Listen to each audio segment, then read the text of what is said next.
Alhamdulillah, puji syukur kepada Allah Subhanahu wa Ta'ala. Dari wajah-wajahnya, wajah-wajah udah hijrah status atau belum? Nggak ada kelihatan galaunya nih. Udah ada yang dikecengin ya. Sebelum kita mulai, saya boleh kenalan dulu. Cuman singkatnya saya pengen tahu statusnya aja. Kalau yang udah menikah boleh angkat tangan. Saya, oh ya. 1, 2, cuma 5 orang. Atau ngerasa belum? Padahal udah.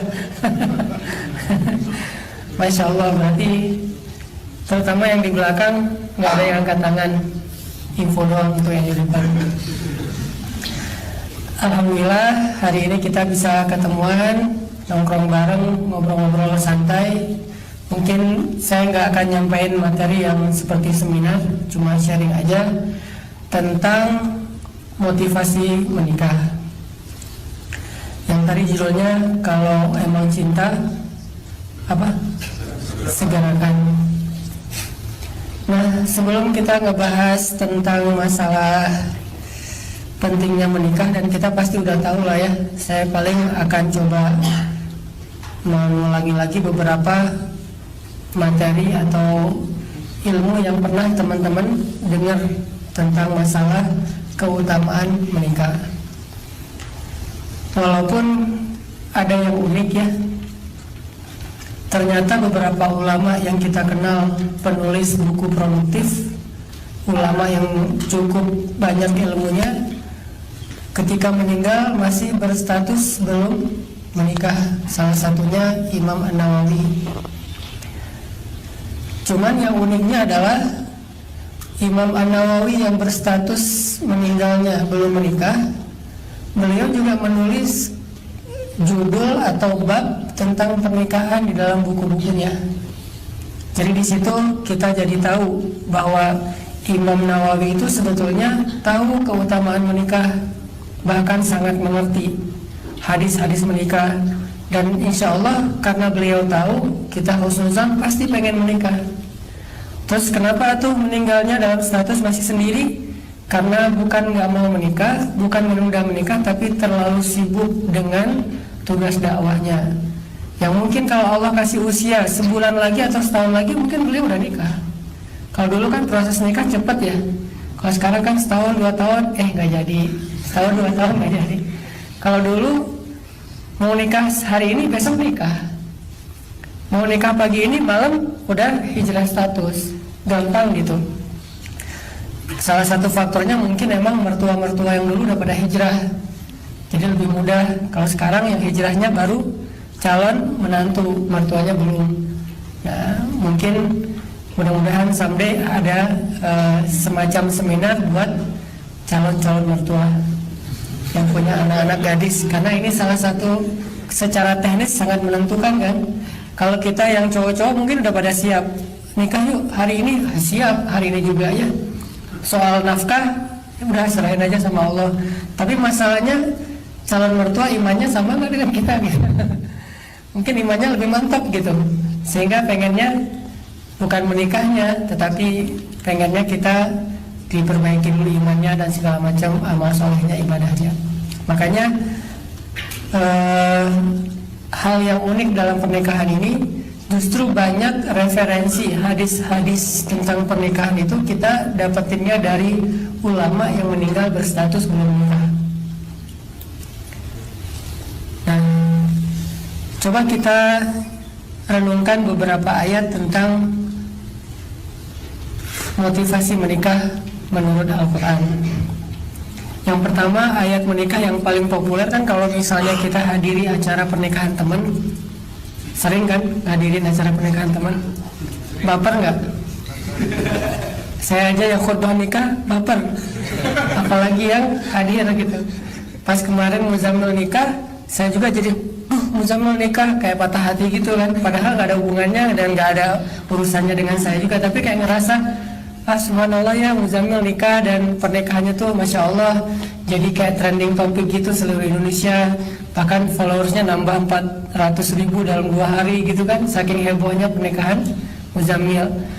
Cewek-cewek pada bikin hashtag hari patah hati nasional gitu. Nah artinya kita sering menghadiri pernikahan teman kita. Berapa sering? Sebulan sekali? Setiap minggu ya? Nah sekarang coba bandingin, pernah gak hadir di pengadilan perceraian teman kita? Pernah? Mungkin kalaupun pernah, apakah setiap minggu? Ya artinya insya Allah rahmat Allah itu lebih luas daripada ujiannya. Artinya yang menikah itu lebih banyak. Kita lihat ya, nggak tahu statistiknya nih. Yang kita lihat nih, teman-teman kita yang menikah lebih banyak daripada yang bercerai. Karena yang bercerai nggak ngundang kita. Ngapain juga cerai ngundang? Datang ya, gua mau cerai loh, gitu. Nggak perlu ngundang kita juga. Artinya menikah itu kabar gembira, sesuatu yang baik, yang disiarkan, yang semua orang disuruh untuk datang. Nah kita coba perhatikan salah satu ayat yang sering kita dengar dibacain sama qori atau dibahas sama khatib kalau acara akad nikah itu surat apa? Salah satunya surat An-Nisa ayat 1 ya. An-Nisa ayat 1 atau mau ditambah? Ayat 1 aja deh ya. Ayat 1 aja. Nah di ayat 1 itu Allah berfirman ya, nanti bisa dibaca lagi di rumah. A'udzu billahi minasy syaithanir rajim. Bismillahirrahmanirrahim. Ya ayyuhan nasu ittaqu rabbakum alladzi khalaqakum min nafsin wahidah وخلق منها زوجها وبث منهما رجالا كثيرا ونساء واتقوا الله الذي تساءلون به والأرحام إن الله كان عليكم رقيبا. Wahai manusia, bertakwalah kalian kepada Rabb kalian yang telah menciptakan kalian dari satu diri, dan darinya Allah menciptakan pasangannya, dan daripada keduanya Allah memperkembangbiakan laki-laki dan perempuan yang banyak. Dan bertakwalah kepada Allah yang dengan namanya kamu saling berbuat baik, dan peliharalah hubungan silaturahim. Sesungguhnya Allah selalu menjaga dan selalu mengawasi kalian. Nah, teman-teman, di ayat ini Allah Subhanahu wa taala menyampaikan kepada kita tentang bahwa pernikahan itu adalah takdir Allah Subhanahu wa taala. Jadi punya pasangan itu takdir Allah sendiri yang telah menjadikan sunnatullah atau hukum alam bahwa segala sesuatu itu diciptakan azwajan, berpasangan. Dan itu bukan cuman malam, siang, atau timur, barat, gelap, terang, dan segala macam, termasuk manusia yang secara derajat di antara makhluk paling tinggi, yang paling istimewa. Kalau yang lain aja berpasangan, bagaimana dengan yang lebih istimewa, yaitu manusia harusnya berpasangan. Jadi pasangan itu adalah takdir Allah Subhanahu wa taala. Pasangan itu adalah sunnatullah. Pasangan itu adalah hukum yang sudah Allah tetapkan dan tidak berubah. Semua yang Allah ciptakan, Allah kasih pasangan. Tinggal proses untuk menemukan pasangan itu aja yang kita jalanin. Bukan ada nggak ya, itu nggak perlu dipertanyakan karena semuanya juga dikasih pasangan. Bahkan yang meninggalnya berstatus sendiri pun tetap punya pasangan karena nggak ada jomblo di surga. Di surga juga nanti akan diberikan pasangan. Makanya kita bacain banyak ayat tentang pasangan-pasangan kamu di surga, yang kita nyebutnya dengan bahasa Indonesia disebut bidadari.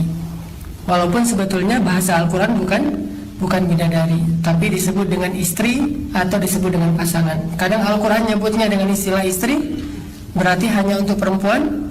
Kadang Al-Quran menyebutnya dengan istilah pasangan, berarti bisa laki-laki bisa perempuan. Yang jelas di surga itu ada pasangan, kalaupun dia meninggal dalam status masih sendiri, kalau dia udah balik.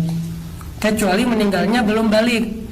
Belum balik itu berarti belum mukallaf. Kalau belum mukallaf tidak berlaku hukum-hukum syariat, tapi berlaku rahmat Allah. Kalau hukum syariat belum berlaku, kayak misalnya tidak ada kewajiban, tidak ada tanggungan, tidak ada pahala, tidak ada dosa, namanya juga belum balik, belum mukallaf.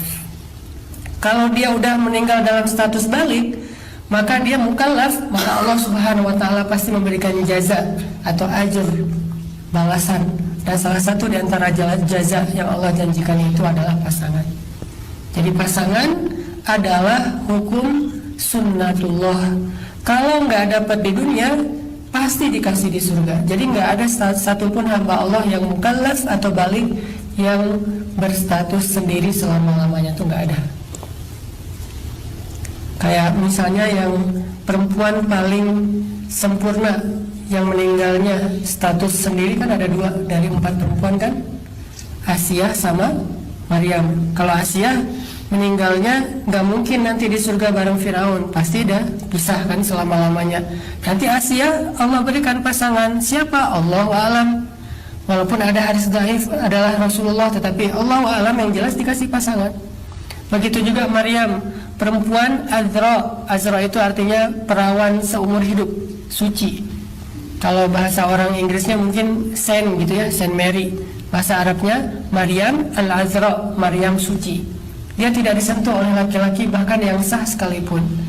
Kalau kita periksa list kontaknya di handphone Maryam tuh, laki-laki cuma ada 2 loh. Ayahnya Imran sama pamannya Zakaria doang.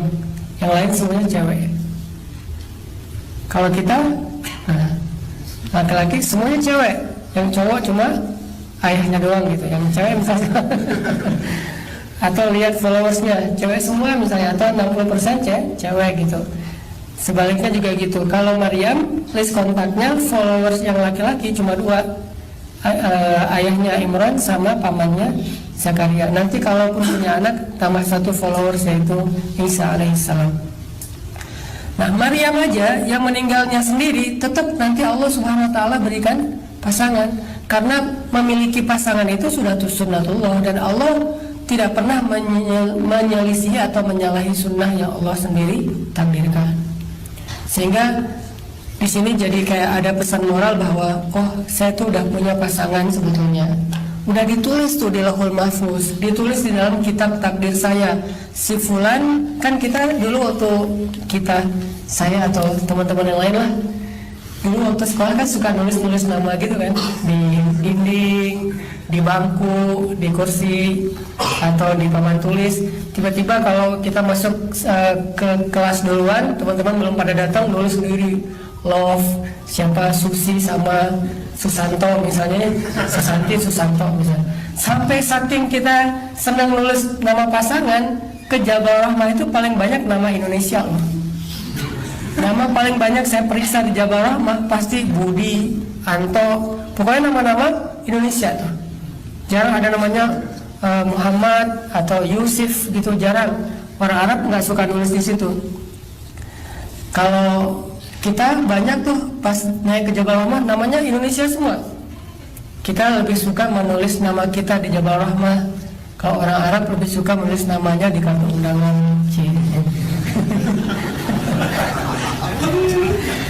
Nah, artinya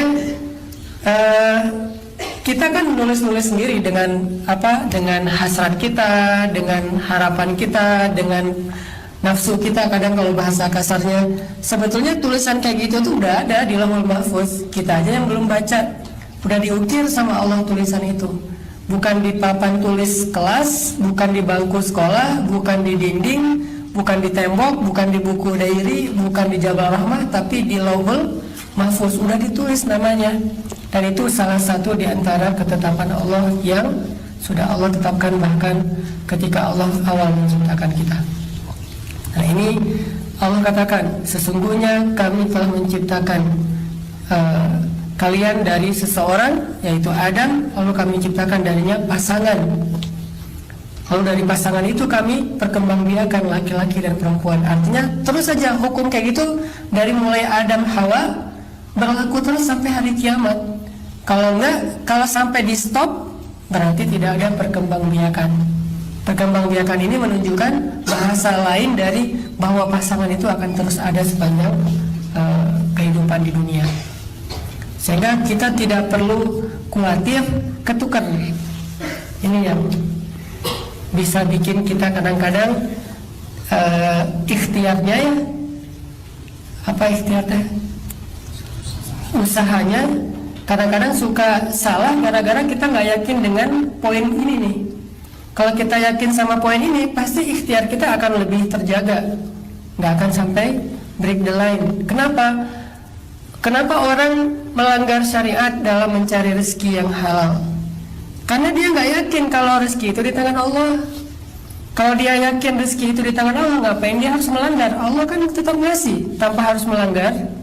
Justru gara-gara kita melanggar, Allah nanti akan memutarbalikan sesuatu yang baik yang harusnya jadi jatah kita jadi sebuah musibah. Nah, ada orang yang melanggar ikhtiar yang halal dalam mencari rezeki, itu pasti penyebabnya karena dia nggak yakin rezeki itu Allah yang kasih. Ada di tangan Allah, Allah yang menjamin. Makanya dia ketika ngerasa kayak nggak ada harapan, kayak banyak kesulitan, dia pun mencampakkan batasan-batasan agama Allah dan mencari sesuatu yang menurut logika dia akan bisa dia dapetin, walaupun itu melanggar. Begitu juga jodoh. Kalau orang melanggar, kalau orang khawatir sampai nanti kalau keduluan orang lain, nanti kalau misalnya ternyata jadian sama si dia atau siapa misalnya, sehingga kita menggunakan cara-cara yang tidak Allah ridhoi. Salah satu caranya adalah main belakang. Main belakangnya menggunakan sihir atau dukun segala macam. Nah ini berarti kita nggak yakin dengan takdir Allah bahwa pasangan itu udah ditulis sama Allah. Kalau waktu kecil dulu suka kayak ngitung-ngitung begitu, nama dia hurufnya berapa, terus nama kita kalau nggak nyambung dipaksa-paksain, ujung-ujungnya nyambung aja pokoknya, gimana caranya. Ini pemaksaan takdir. Pernah nggak sih dulu nulis nama di papan tulis atau hitung-hitung angka atau huruf gitu? Saya dulu pernah dan nggak ada yang berhasil. Yang ditulis waktu masa-masa SMP, SMA gitu nggak ada yang berhasil. Ternyata semua ramalan, semua logika, semua hitung-hitungan itu nggak ngaruh, nggak termasuk kayak horoskop. Kita, oh ini zodiak dia apa, dia sionya apa, terus apa baca setiap hari, setiap minggu. Oh minggu ini lo mending nggak usah datang ke rumah dia daripada ramai gitu. Justru ramainya gara-gara nggak datang misalnya. Atau ada aja, terus dicoba diramal. Oh, minggu ini bakalan bahagia, ada kejutan datang dalam kehidupan kamu soal masalah percintaan. Kalau baca kayak ramalan gitu kan, yang pertama dilihat kan selain keuangan, percintaan kan, itu langsung dibaca, wah ditafakuri, ditadaburi, diulang-ulang, hampir dibaca dalam sholat gitu, saking semangatnya gitu, diulang-ulang. Quran susah dihafal, kalau itu hafal banget. Nah ini berarti kita nggak yakin bahwa pasangan kita itu dari tulis di papan tulis takdir di Lauhul Mahfuz, nggak ditulis, nggak akan ketukar. Kalau ada yang kita kecengin, yang kita senengin, yang kita pengenin, ternyata jadinya sama orang lain, kita tinggal bilang, oh berarti yang ditulis di papan Lauhul Mahfuz bukan dia. Atau, nah ini ada yang lebih menarik lagi, oh sebetulnya yang ditulis di Lauhul Mahfuz itu bukan cuma saya buat dia, tapi saya dan kamu gitu. Menikah dulu sama orang lain, terus orangnya meninggal gitu ya. Sebelum malam pertama habis akad meninggal, baru nikah sama kita gitu. Bisa juga kan kayak gitu. Banyak banget cerita teman-teman saya yang saya kenal tuh cinta lama bersemi kembali. Itu banyak banget kasus-kasus kayak gitu. Berarti emang takdirnya kayak gitu dari Allah. Sampai ada cerita temen ini kalau kita ngomongin dengan bahasa sekarang mah pacaran gitu ya. Gak tahu pacarannya udah jauh atau yang pacaran biasa. Putus nih, udah diputusin, terus datang orang kedua, jadian 6 bulan kemudian pengen nikah. Pas acara hari pernikahan, orang pertama ini, si cowok pertama ini datang. Itu kan hari yang pestamu dukaku kan kalau lagu dangdut dulu tuh. Datang dengan wajah yang sedih banget lah, kebayang lah kayak gimana perasaannya pasti. Kayak ketika cinta bertasbih era cinta gitu kan, hancur-hancurnya tuh pokoknya. Tapi dia kayak pengen nunjukin sejatinya gitu, tetap datang walaupun tercabik-cabik, tergores-gores. Dia datang, terus pas salaman di pelaminan gitu, kebayang kan wajahnya, terus ekspresinya kayak gimana. Terus yang tadinya calon mertua nggak jadi juga ngelihatnya kasihan gitu, sampai ibunya berbisik, maaf ya nak, gitu-gitu. Makin nggak jelas aja pokoknya. Ditambah lagi lagunya waktu itu lagu-lagu akustik yang putus cinta gitu. Tahu aja sih si artisnya, si talentnya tahu aja, tahu kisah mereka lah ya. Ini didramatis sedikit kayak sinetron. Tapi ceritanya kayak gitu, dia datang pada sedih gitu, termasuk si yang suaminya tuh pura-pura sedih padahal dia bahagia banget gitu. Wah, lo lihat nih gue berasa nyalik lo gitu. Udah selesai acara itu, udah nggak ada ketemuan lagi, udah beres aja, masing-masing menjaga perasaan. Nah si cowoknya karena nggak bisa move on, tetap sendiri. Selang setahun si cowoknya mimpi malam tuh, dalam mimpi dia melihat si ceweknya gendong anak, terus diserahin ke si cowok yang ini, yang pertama, suruh digendong sambil ketawa-ketawa gitu.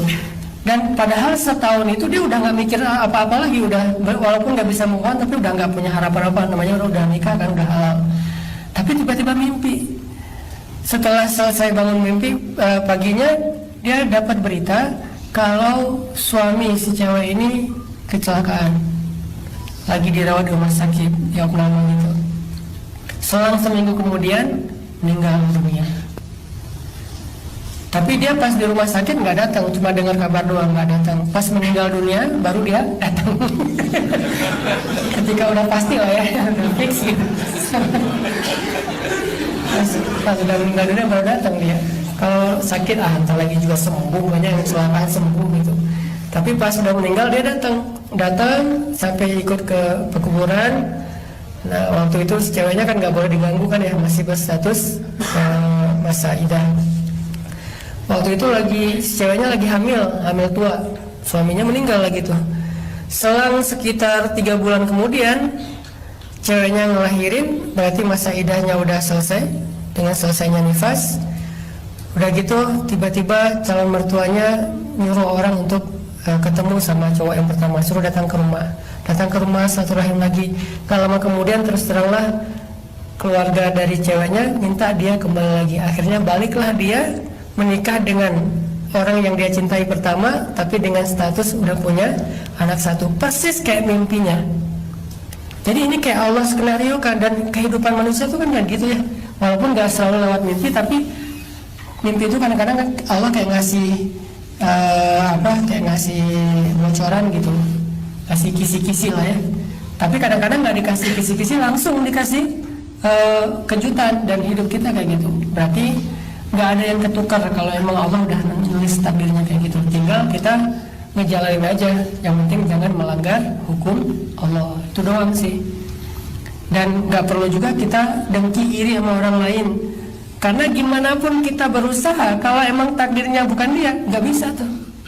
Jadi bukan salah teman kita yang nyalip kita duluan, padahal kita ngecenginnya udah 2 tahun. Dia nggak salah, jadi kita jangan melampiaskan ke dia. Jangan nyawa preman pasar terus habisin dia, enggak. Karena bukan salah dia, bukan dia yang nulis takdir. Gimana pun kita berikhtiar, atau sebaliknya, kalau emang takdirnya nggak seperti yang kita harapin, nggak akan jadi.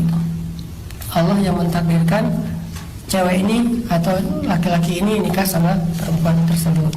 Sehingga tidak ada orang yang perlu kita salahkan, tidak ada orang yang perlu kita jadikan kambing hitam, tidak ada sesuatu yang perlu kita keluhkan. Terus buat apa perjalanan 2 tahun, 3 tahun, 10 tahun ngecengin, mencari ta'aruf dan segala macam? Di situ kita belajar tentang banyak hal, salah satunya tentang kebesaran Allah. Jadi poin pertama, Allah bilang bahwa pasangan itu takdir Allah. Yakinlah kalau kita nggak dikasih pasangan di dunia, gak usah khawatir meninggalnya. Jangan sampai kita meninggal, aduh saya bentar lagi kayak mau meninggal nih, saya nggak rela, kenapa belum nikah? Nggak, nikahnya nanti di akhirat. Toh banyak banget hadis yang Nabi bilang Allah yang sendiri akan menikahkan dia dengan pasangannya atau dengan bidadari. Itu banyak banget hadis kayak gitu. Salah satunya hadis tentang orang yang menahan amarah. Siapa yang mampu menahan amarah ketika dia mampu marah, kata Nabi, maka Allah Subhanahu wa taala akan memilihkan untuk dia pasangan-pasangan yang dia bebas memilih yang mana aja. Allah akan berikan untuk dia pasangan, dia bebas memilih yang mana aja, nanti Allah yang akan menikahkan dia di hari kiamat. Dan itu hadis sahih tentang bab la taghdab, jangan marah. Dan hadis-hadis kayak gini banyak di dalam hadis Nabi. Ini menunjukkan bahwa akad nikah, resepsi pernikahan, wedding itu bukan cuma ada di dunia, ada juga di akhirat. Malah wedding di akhirat itu kayaknya lebih seru karena WO-nya itu udah para malaikat sendiri, bukan manusia. Yang nggak perlu bayar mahal, nggak ada kesalahan teknis, WO-nya langsung para malaikat. Terus penghulunya Allah sendiri, yang jadi wali, penghulu. Khutbah nikahnya mungkin Rasulullah kali ya. Rasulullah menyampaikan. Yang jelas kalau kita mau mengimajinasikan akhirat, karena akhirat itu jangan hanya diyakini tapi diimajinasikan semampu kita. Dan dengan closing, apapun kebaikan surga yang kita imajinasikan, pasti surga lebih dari itu. Apapun keburukan neraka yang kita imajinasiin, pasti neraka lebih buruk dari itu. Tapi kita boleh berimajinasi sebaik mungkin tentang surga, walaupun surga tetap lebih baik daripada yang kita pernah bayangkan. Jadi kalau di dunia hal yang paling menyenangkan mungkin hari pernikahan itu kita didandanin. Cuman kalau cowok didandanin agak-agak gimana gitu ya. Kan ada yang model pakaian cowok, oke kalau pakaian doang, tapi sampai di make upin, pakai lipstick, cowok juga pakai lipstick, itu agak-agak gimana kalau orang Sunda yang gelap gitu ya. Kok pakai lipstick cowoknya. Nah nanti di surga pasti lebih dari itu, lipsticknya warna-warni. Yang jelas ada wedding, ada akad nikah, ada hari bahagia di surga. Dan itu kayak pernikahan termahal sepanjang sejarah manusia. Pernikahan termahal di dunia aja, misalnya yang menikah pangeran Arab mana atau pangeran Inggris atau apa, menikah itu aja udah heboh sedunia kan, apalagi pernikahannya pangeran surga. Jadi tetap kita yakin bahwa pasangan kita itu udah Allah ciptakan. Terus kalau ada yang gak sesuai dengan harapan kita, kok dia jadi sama ini, kok ini sama ini, kok ini begini, kok ini begitu, kembalikan lagi, memang takdirnya Allah tuliskan demikian. Kita cuma ngejalanin sebaik yang kita mampu, hasilnya Allah yang menentukan. Itu yang pertama tentang pasangan. Yang kedua, teman-teman yang dirahmati Allah, kalau kita baca hadis-hadis Nabi tentang pernikahan itu, rata-rata hadisnya berbentuk perintah. Termasuk ayat juga di dalam surat An-Nur. Coba teman-teman baca di surat An-Nur. Surat An-Nur itu surat 24 ya. Ayat 32. Wa ankihul ayama minkum was-salihina min ibadikum wa imaikum. Dan nikahkanlah, atau kalau dalam bahasa Nabi, ya ma'syaras syabab, wahai para pemuda, siapa yang udah mampu falyatazawwaj, hendaklah dia menikah. Berarti di sini menikah atau menikahkan bentuknya itu adalah kalimat perintah. Kalau dia kalimat perintah, kata ulama, berarti menikah itu adalah ibadah. Menikah itu adalah ibadah. Jadi poin pertama, pernikahan itu ibadah. Walaupun berbeda dengan sholat, kalau sholat itu disebut ibadah mahdhah, ibadah ritual. Kalau pernikahan, ibadah ghairu mahdhah, yang bukan ritual. Tapi sama-sama berstatus ibadah. Jadi karena dia ibadah, yang harus kita sadari juga, gak mungkin gara-gara beribadah kepada Allah kita jadi celaka, itu gak mungkin. Gak mungkin gara-gara kita sholat kita rugi, gak mungkin. Walaupun ada orang yang ke masjid terus pulangnya sendalnya hilang. Tapi bukan gara-gara ke masjid sendalnya hilang. Kalaupun terjadi itu gara-gara dia ke masjid, pas dia ke masjid, maka Allah Subhanahu wa taala pasti akan memberikan untuk dia yang lebih baik dari itu. Harusnya ketika dia beribadah, dia harus membarenginya dengan husnuzon. Saya mau beribadah kepada Allah, nggak mungkin gara-gara saya sholat perniagaan saya rugi. Nggak mungkin gara-gara saya sholat sendal saya hilang. Sendal saya hilang itu nggak ada hubungannya dengan sholat. Kalaupun sendal saya hilang pas lagi sholat, bukan gara-gara sholat, maka saya bersyukur mudah-mudahan nanti Allah kasih alas kaki yang bisa menyelamatkan saya dari api neraka nanti di akhirat. Yang jelas karena ini menghadap Allah, beribadah kepada Allah, gak mungkin rugi. Satu-satunya perbuatan manusia yang gak ada mungkin rugi walaupun 1%, cuma ibadah kepada Allah. Makanya Allah bilang wa ma khalaqtul jinna wal ins illa liya'budun, beribadah pada Allah. Jadi pernikahan itu ibadah. Kalau dia ibadah, apa yang perlu kita khawatirkan? Kok beribadah kepada Allah khawatir? Jangan nikah dulu, ntar kamu nggak bisa kasih makan. Bukankah itu ibadah kepada Allah? Jangan nikah dulu, ntar karir kamu nggak jadi keganggu. Jangan nikah dulu, nanti sekolahnya nggak lulus atau apa, kuliahnya jadi nggak lancar. Nggak mungkin gara-gara ibadah kita jadi susah, itu nggak mungkin. Nggak ada kaidahnya kayak gitu. Sama kayak kaidah gini teman-teman, nggak mungkin gara-gara taat kepada Allah terus hidup kita jadi susah, itu nggak mungkin. Kalau ada cerita orang setelah dia hijrah, dia belajar agama, dia taat kepada Allah terus hidupnya jadi susah, bukan karena ibadah itu dia jadi susah, itu sesuatu yang nggak nyambung. Ibadah itu, ketaatan itu balasannya adalah kebaikan.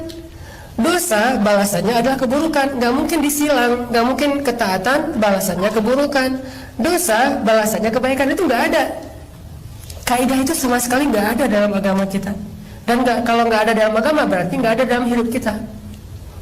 Kayak ada orang bilang gini, saya sebetulnya gak terlalu menyesali kalau dulu pernah bohong, pernah nakal. Kalau dulu saya pernah macam-macam, pernah buat dosa. Justru gara-gara itu sekarang saya jadi punya pengalaman bisa mendidik anak saya. Gak ada itu. Saya nggak, sebetulnya ada baiknya juga sih Ustadz. Ada yang ngomong kayak gitu ke saya. Ada benarnya juga sih Ustadz, ada baiknya juga. Dulu saya pernah bandel, pernah jahat, pernah nakal. Sehingga gara-gara itu sekarang saya jadi taubat, saya lebih dekat ke ulama, lebih dekat ke masjid. Kalau nggak gitu mungkin saya nggak jadi kayak sekarang. Nggak ada itu. Kalau nggak gitu mungkin dia sekarang lebih baik dari yang sekarang itu.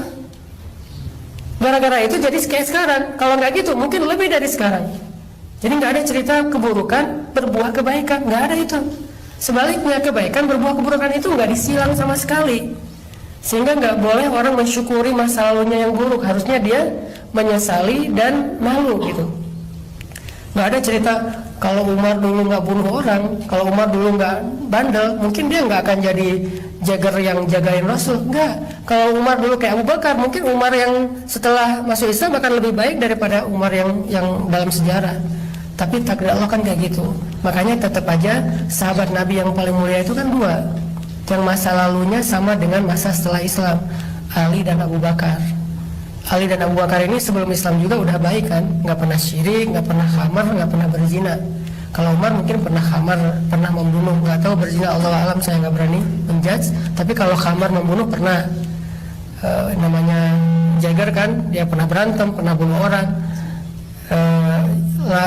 Jawara Quraisy lah, Umar, Khalid, Hamzah, itu biasa kayak gitu. Khamar buat mereka itu kayak lifestyle gitu, biasalah. Beer house banyak kan di Mekah dulu mah. Malah mereka kayak bangga gitu, sama kayak sekarang yang paling banyak minum berarti yang paling keren, paling jago.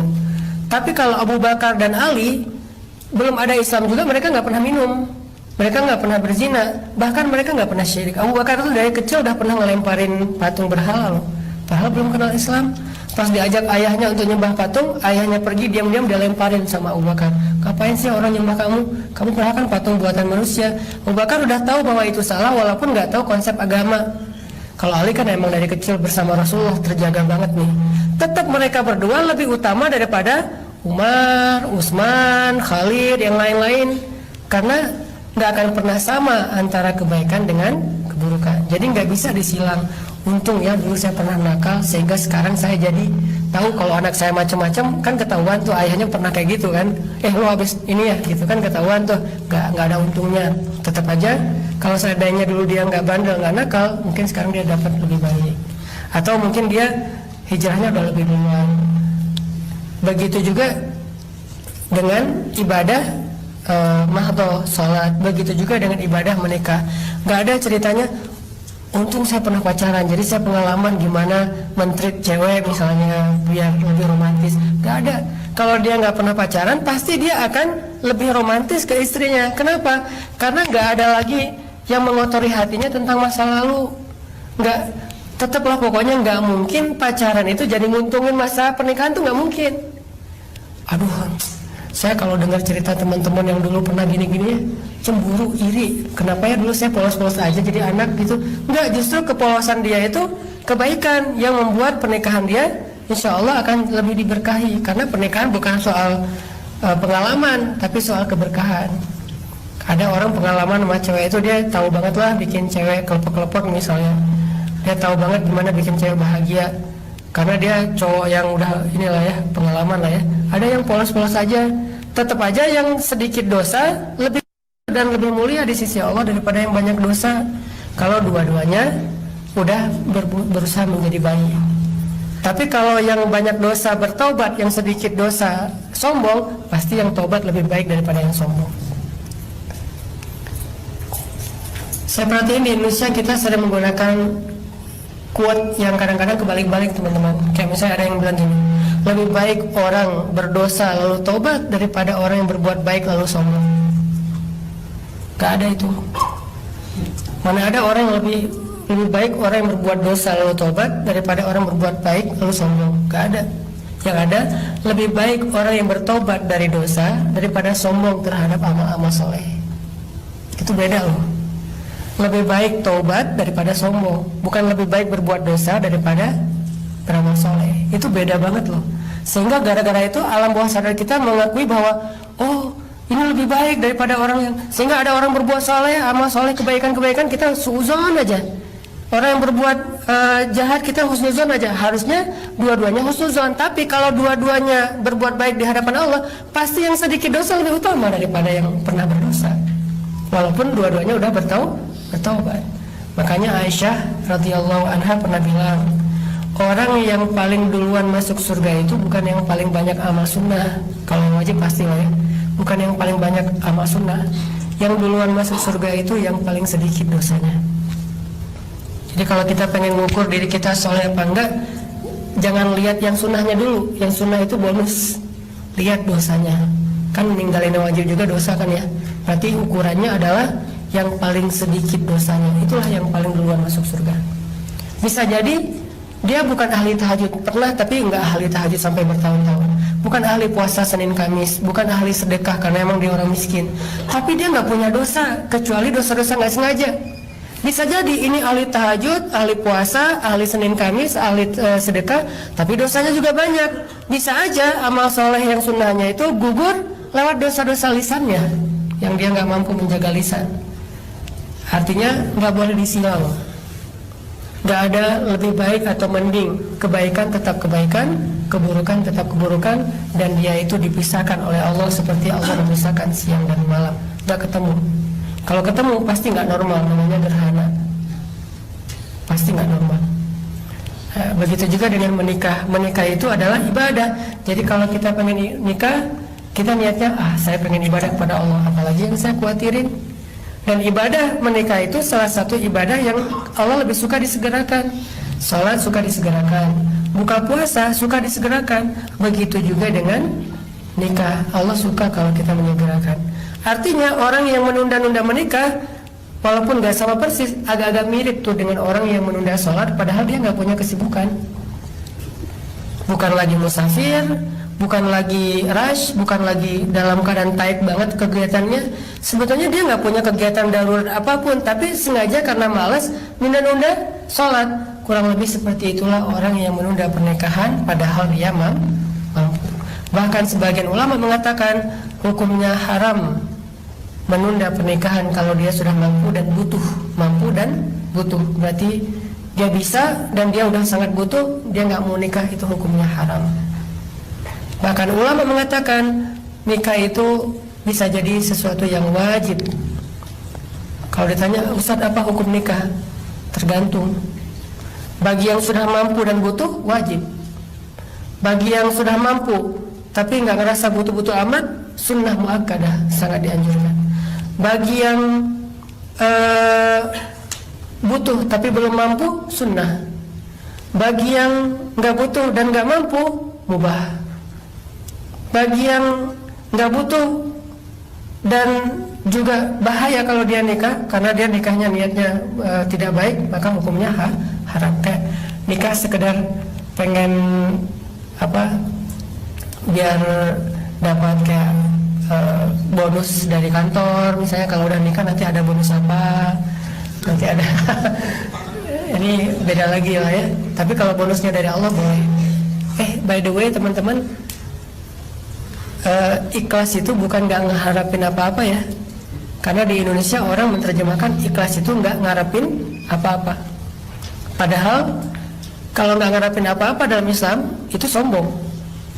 Kita nggak boleh beramal soleh dengan mengatakan saya nggak berharap surga, saya nggak takut neraka, saya mau beramal soleh karena cinta sama Allah. Itu sombong. Karena Allah yang menawarkan kita surga, Allah yang menawarkan kita terbebas dari api neraka, seolah-olah Allah ngasih sesuatu kepada kita terus kita bilang saya nggak butuh. Itu sombong. Allah nggak suka sama hamba kayak gitu. Jadi ikhlas itu bukan nggak berharap apa-apa. Ikhlas itu dalam definisi bahasa Arabnya, ikhlas itu artinya tidak berharap apapun kecuali hanya kepada Allah. Kalau kepada selain Allah, enggak. Kalau ke Allah, segalanya diharapin. Berharap akhirat dan berharap dunia. Jadi kalau orang beribadah karena berharap rezekinya lancar, itu ikhlas, berharapnya ke Allah. Kalau beribadah berharap kuliahnya dapat nilai bagus, itu ikhlas.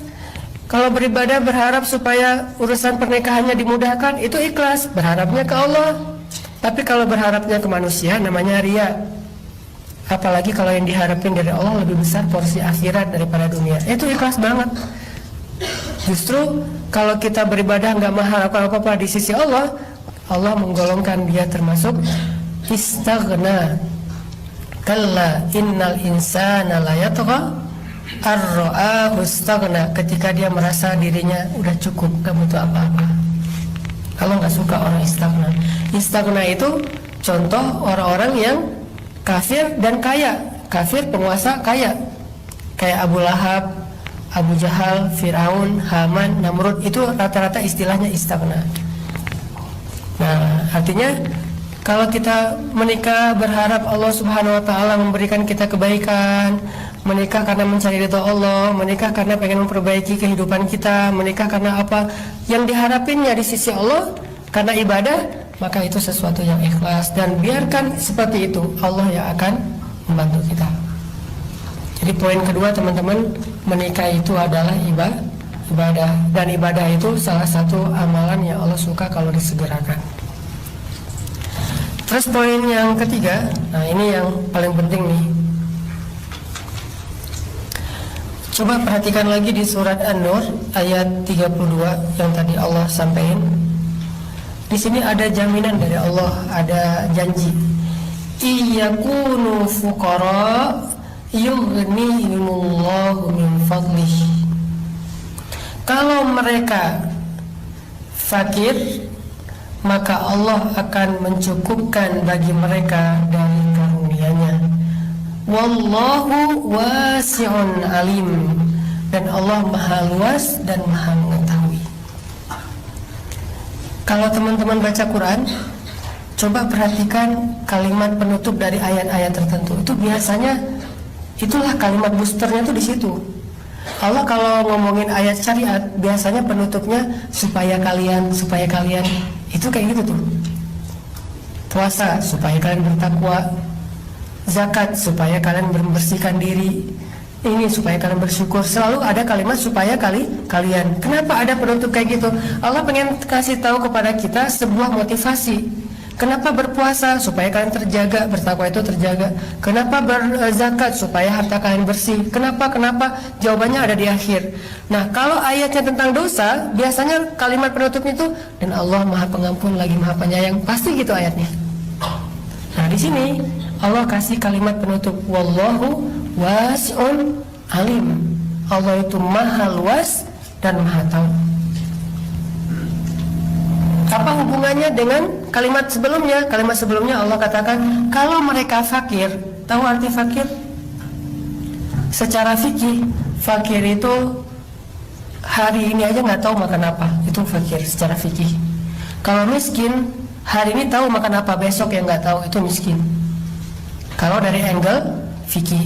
Kalau dari angle filsafat atau filosofi bahasa fakir dan miskin, kalau miskin itu orang yang kekurangan harta. Kalau fakir orang yang ngerasa kurang, padahal dia belum tentu orang yang miskin. Ini dari angle filsafat. Makanya hadis jangan hanya dilihat dari angle fikih. Ini pengalaman saya belajar di Al-Azhar di Mesir ya. Kita suka kayak membahas sesuatu itu dari segala angle, komprehensif gitu. Sehingga ngelihat satu teks dari berbagai macam angle. Kan ada kalimat yang salah diterjemahkan dari hadis Nabi. Orang miskin dekat dengan kekufurannya. Nabi nggak pernah ngomong miskin dekat dengan kekufuran. Yang ada fakir. Kadal fakru ayyakuna kufran. Bisa jadi kefakiran lebih dekat kepada kekufuran. Miskin nggak dekat dengan kekufuran, fakir yang dekat dengan kekufuran. Nah, hadis itu harus dilihat dari angle filsafat, tidak dilihat dari angle fikih. Karena definisi fakir di situ bukan definisi fikih. Kalau definisi fikih berarti yang nggak bisa hari ini makan. Sedangkan maksud Nabi nanti dibandingkan dengan hadis yang lain, kata Nabi, bukanlah fakir yang tidak punya makanan di rumahnya. Fakir itu adalah orang yang selalu merasa kurang, kata Nabi. Sedangkan miskin, Nabi sendiri berdoa pengen jadi orang miskin. Ya Allah, hidupkan saya sebagai orang miskin, matikan saya sebagai orang miskin, bangkitkan saya bersama orang miskin. Berarti miskin itu nggak dekat dengan kekufuran. Miskin itu bukan sesuatu kegagalan. Miskin itu nggak kehinaan.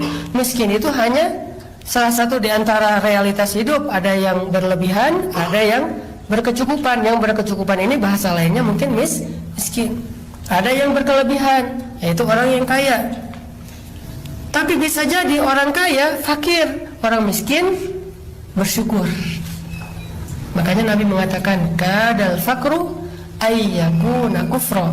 Bisa jadi orang yang merasa bisa jadi orang yang selalu merasa kurang, selalu merasa kayak sedikit, selalu merasa nggak puas, kufur nikmat kepada Allah SWT. Itu baru benar angle terjemahannya, diterjemahkan secara filosofi, bukan secara angle fikih.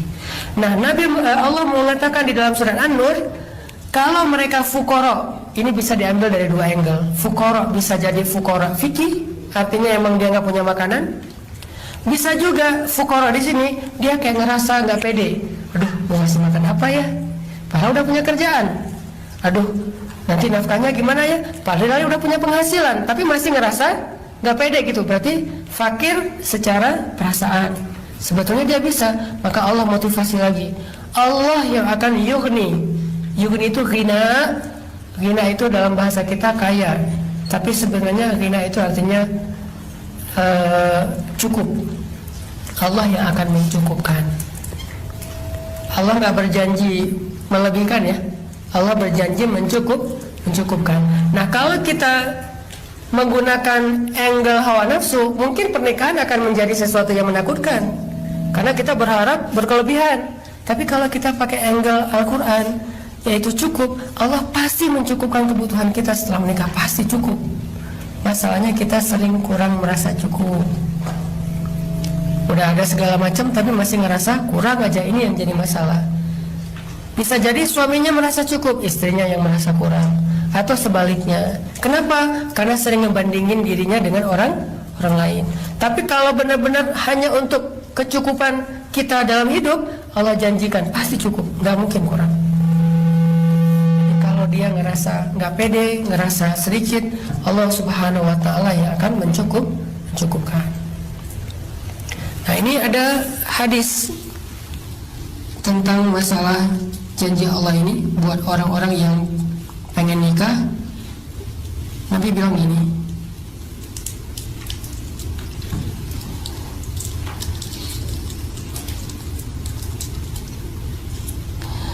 kata Nabi, tazawwaju fuqara yughnikumullah, menikahlah dalam keadaan fakir.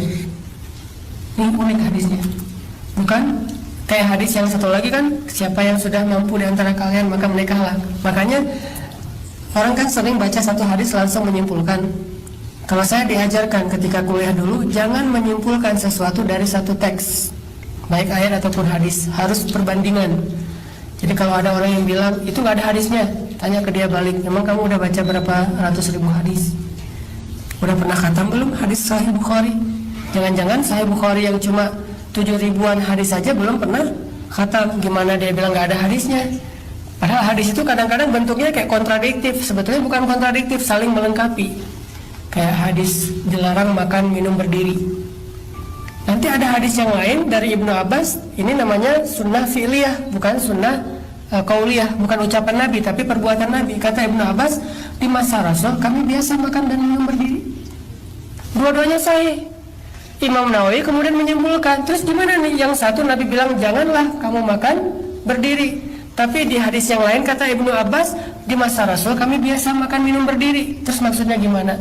Kata ulama, bukan larangan makan dan minum berdiri, tetapi kalau duduk lebih baik. Itu kesimpulannya.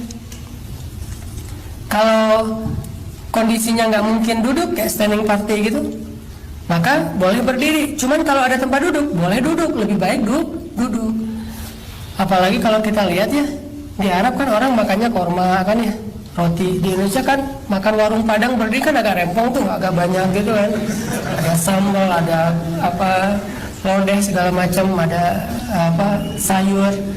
Bayangin kalau berdiri kan susah, nasi terus ada kuah segala macam, berdiri susah. Kalau orang Arab makannya korma, roti, berdiri juga gampang, walaupun tetap duduk lebih utama. Nah, ini membandingkan hadis namanya. Begitu juga yang tadi, ada hadis kata Nabi, siapa yang sudah mampu menikah. Jangan disimpulkan kalau nggak mampu jangan nikah, enggak.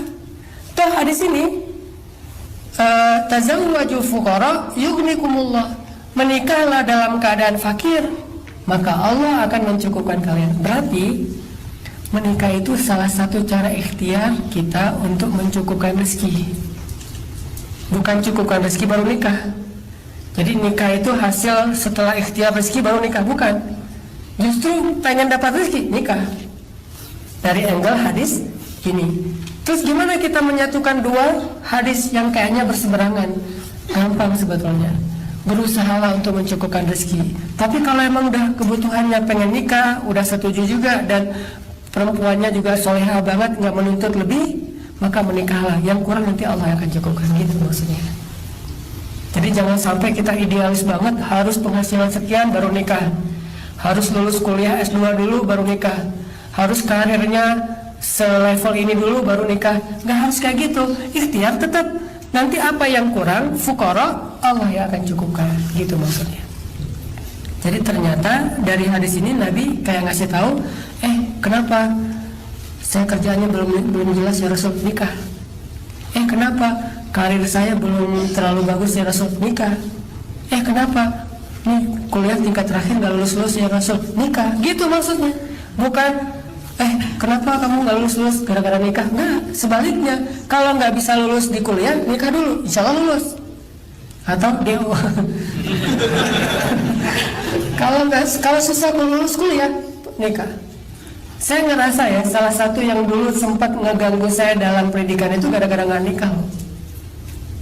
Mungkin dulu kalau saya nikahnya pas SMA, mungkin karir saya lebih bagus dalam pendidikan. Sekarang mungkin udah jadi profesor kali.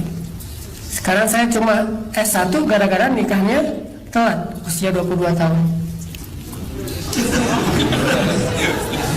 Harusnya dulu nikahnya usia 18 atau 17 tahun.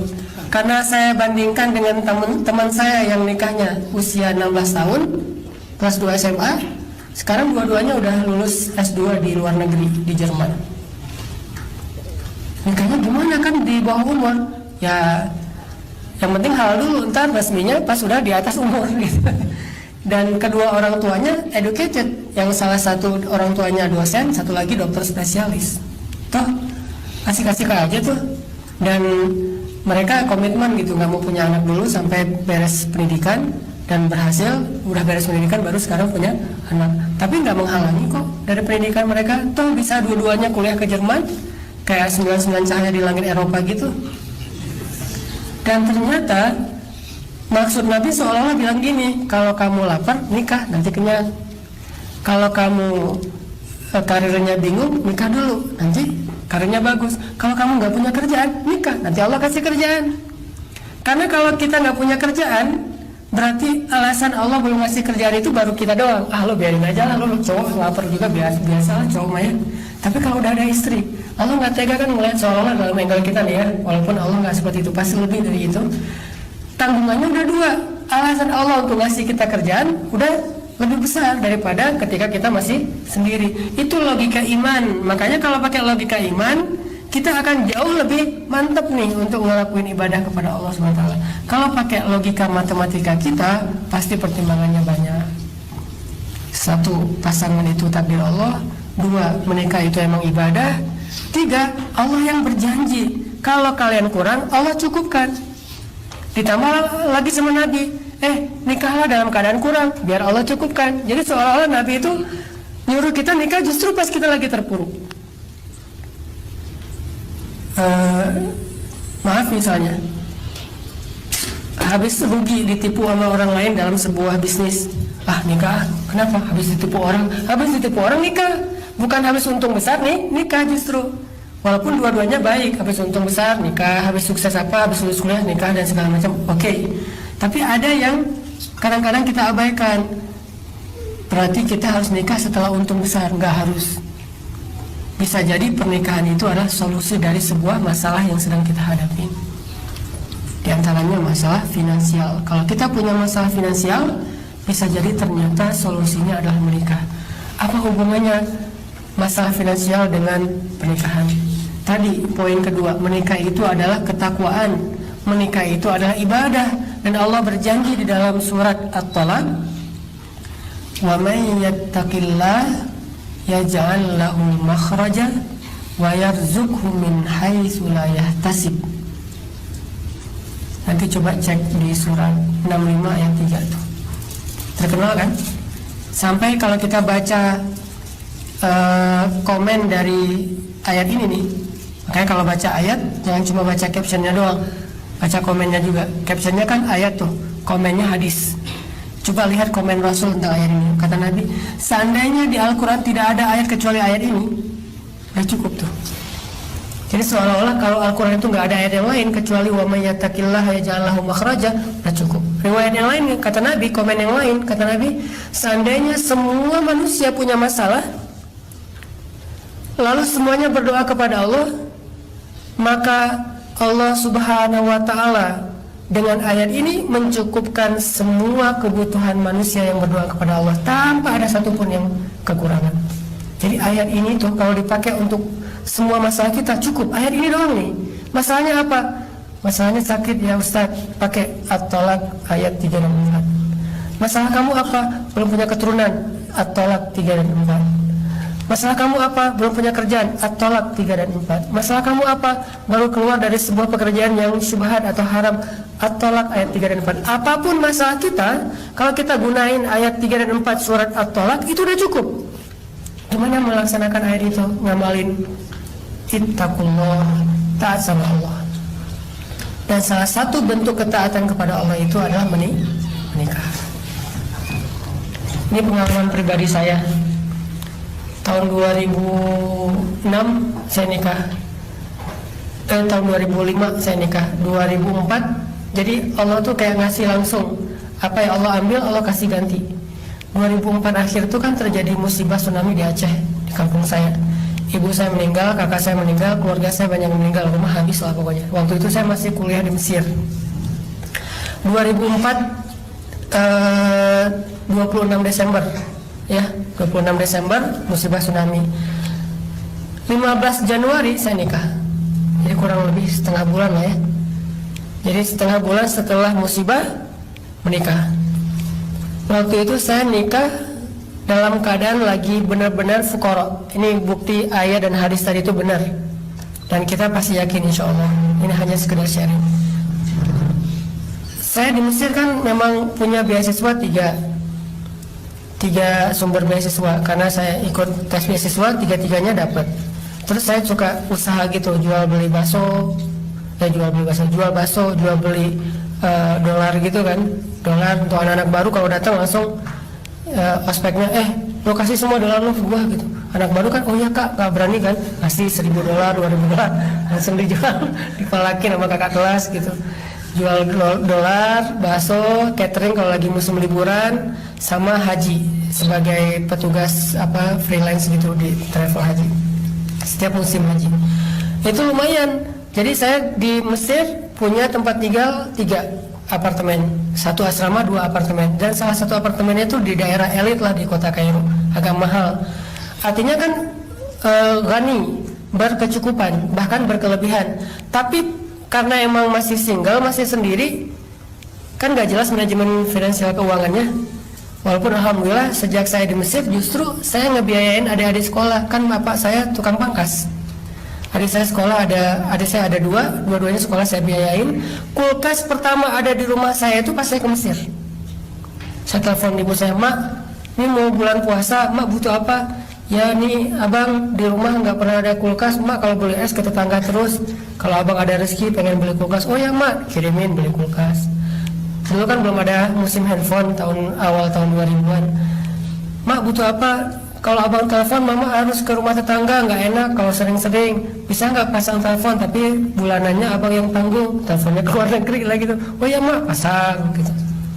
Terus rumah didandanin, dibenerin gitu, banyak yang udah rusak, benerin. Adik-adik butuh sekolah, baju sekolah, uang sekolah segala macam, kirimin. Alhamdulillah justru keluarga kita itu jadi lebih nyaman dan saya rezekinya jadi agak lebih itu sejak ke Kairo. Yang tadinya judulnya sekolah, malah Allah kasih rezeki. Yang kalau teman-teman pernah lihat di YouTube, malah hampir nggak jadi ke Kairo gara-gara ngerasa nggak cukup modal nih. Tapi dalam kondisi kayak gitu, ada satu keyakinan, Allah di Mesir sama Allah di Indonesia sama. Ya udah berangkat kalau Allahnya sama. Kalau di Indonesia bisa makan, kenapa di Mesir enggak? Kan Allahnya sama. Berangkat. Allah kasih. Tapi menjelang mau menikah, saya lagi banyak hutang karena usaha-usaha kayak gitu, terus akhirnya utang gak jelas, rugi, ada yang belum bayar segala macam. Pokoknya lagi agak susah tuh. Dalam keadaan susah kayak gitu justru ngelamar cewek, pengen nikah, cuman nggak kasih tahu ke dia kalau saya nggak punya modal. Yang awal-awal yang enak-enak aja dulu. Nanti pas udah deal baru bilang, aku nggak punya uang sebetulnya, kan udah susah. Pas sudah fix saya nelfon calon mertua, ibu ini gimana, saya pengen nikah, anak ibu dan segala macam. Ibunya bilang, saya mah terserah anaknya. Anaknya sih udah setuju, saya langsung mewakili suara anaknya gitu kan. Anaknya sih udah setuju, oh ya udah kalau gitu udah, sama orang tuanya udah deal, sama dianya udah deal, baru bilang saya nggak punya uang. Dia nyesek juga sih. Terus ya udah gimana tuh, boleh pinjam dulu nggak modal nikah $500. Dipinjemin $500, nggak tahu sekarang udah bisa bayar atau belum ya. $500 dipinjemin, udah gitu dipakai untuk berangkat haji. Kan berangkat haji dari Mesir ke Arab Saudi itu cuma $500, sekitar 7 juta haji. Berangkat haji di sana spekulasi, nggak punya pegangan uang sama sekali dan nggak punya kontrak dengan travel manapun. Modal saya cuma beli satu dorongan wheelchair gitu kan. Beli wheelchair satu yang harganya 700.000, berdiri duduk di depan Masjidil Haram menunggu ada jamaah yang tua, yang sakit gitu ya. Hari pertama nggak ada yang sakit. Ya Allah, kok nggak ada orang sakit? Hari kedua nggak ada yang tua-tua, kayaknya nih tahun ini kok hajinya pada bugar-bugar gitu. Dan saya belum makan, cuma minum air zam-zam doang tuh, nggak makan sama sekali. Ada yang lebih miris lagi, bahkan saya saking susahnya pernah kejebak makan nasi bungkus bekas makanan jemaah haji Indonesia. Jemaah haji Indonesia itu kan kalau makan sering nggak habis ya, cuma dicolek dikit udah gitu dibuang, nasi kotak gitu. Saya liatin, oh itu kayaknya masih banyak tuh. Pas orang jemaah hajinya masuk ke kamar, saya datengin, saya kayak ngais gitu, oh ini kayaknya masih baru nih ya, ayamnya cuma dimakan dikit, saya makan. Pernah sekali kayak gitu, saking laparnya ya. Ya Allah, mudah-mudahan ada yang sakit, ada yang kesasar, ada yang pokoknya apa yang buruk-buruk lah saya doain. Dan karena mungkin doanya di depan Ka'bah mustajabah, tiba-tiba ada yang kesasar, ibu-ibu sama anaknya kesasar, kayak culung-culung ngeliatin ini, kayak kelihatan kan orang-orang yang lagi bingung gitu kan. Saya datang, ibu kemana? Enggak, ini saya bingung deh, maktab saya kemana ya, saya udah berkali-kali bolak-balik nggak sampai-sampai. Dalam hati alhamdulillah gitu, tapi ekspresi kan kayak ekspresi empati gitu. Oh ya ibu, kasihan ya ibu, udah capek ya bu, ya udah saya anterin aja. Ibu dari mana? Jamaah Solo kata dia. Ya udah saya anterin, saya kan bukan petugas resmi, mana saya tahu di mana maktab jamaah, pokoknya jalan aja. Bismillah ya Allah, nggak mungkin ini ketemu saya kalau engkau nggak takdirkan kebaikan. Jalan aja pede ini, Allah yang nuntun. Bismillah jalan. Mau dibawa kemana? Entah, pokoknya jalan aja. Si ibu merasa tenang karena dianggap saya petugas. Saya tapi nggak pernah aku petugas ya, saya cuma pede aja ngajak. Ya udah ibu, saya anterin gitu. Oh ya alhamdulillah, makasih deh. Jalan aja. Bisa aja kesasar lebih jauh kan? Ternyata lagi jalan sambil ngobrol, jalan saya la haula aja, pokoknya la haula wala quwata illa billah. Tiba-tiba ibunya ngelihat maktab dia, ini kayak mirip hotel saya nih deh. Hah, yang itu bu? Coba saya tanya. Pas dia mau masuk ke lobinya, ada temennya di dalamnya. Oh iya kenalan. Alhamdulillah, akhirnya benar, ternyata Allah yang menuntun langkah kaki kita. Saya nggak tahu kalau tinggalnya di situ. Saya juga baru tahu. Oh ini daerah Solo. Oh iya bu, emang Solo di sini sih bu. Orang-orang Solo di sini bu emang. Oh iya ini alhamdulillah. Ada petugas dari mana? Dari Masjidil Haram. Nah karena udah nyaman, nih besok bisa nggak temenin ibu lagi tawaf? Alhamdulillah dapat tawaf, dapat dam, dapat kurban, lumayan kan? Akhirnya dari proyek kecil itu dam, tawaf, kurban. Karena pasti kalau mereka kurban sendiri akan susah di hari Idul Adha, kan harusnya mereka beribadah, malah kurban pasti diwakilkan ke petugas. Alhamdulillah dapat, bukan cuma ibu itu, satu rombongan 40 orang kurbannya ngasih ke saya. Satu orang satu kambing berarti 40 kambing, belum lagi dam 80 kambing. Allah kasih rezeki. Jadi dalam keadaan susah justru nikah Allah kasih rezeki. Karena spekulasinya kalau kita nggak dikasih rezeki, yang lapar 2 orang loh. Jadi Allah nggak enak gitu kan, maksudnya lapar 2 orang, kalau tadi lo doang lapar, biarin aja deh kalau lo lapar. Ini yang lapar perempuan yang solehah, mungkin dia lebih soleh dari saya yang nggak layak lapar. Kalau saya mungkin karena kurang soleh layak-layak aja lapar. Nah karena udah nge-guide yang lebih soleh, Allah kan nggak enak biar bikin dia lapar. Kalau bikin saya lapar emang layak dilaparin kan. Kalau yang itu kan nggak layak, orangnya lebih soleh. Ya udah pakai dia sebagai lobby ke langit. Alhamdulillah dikasih rezeki.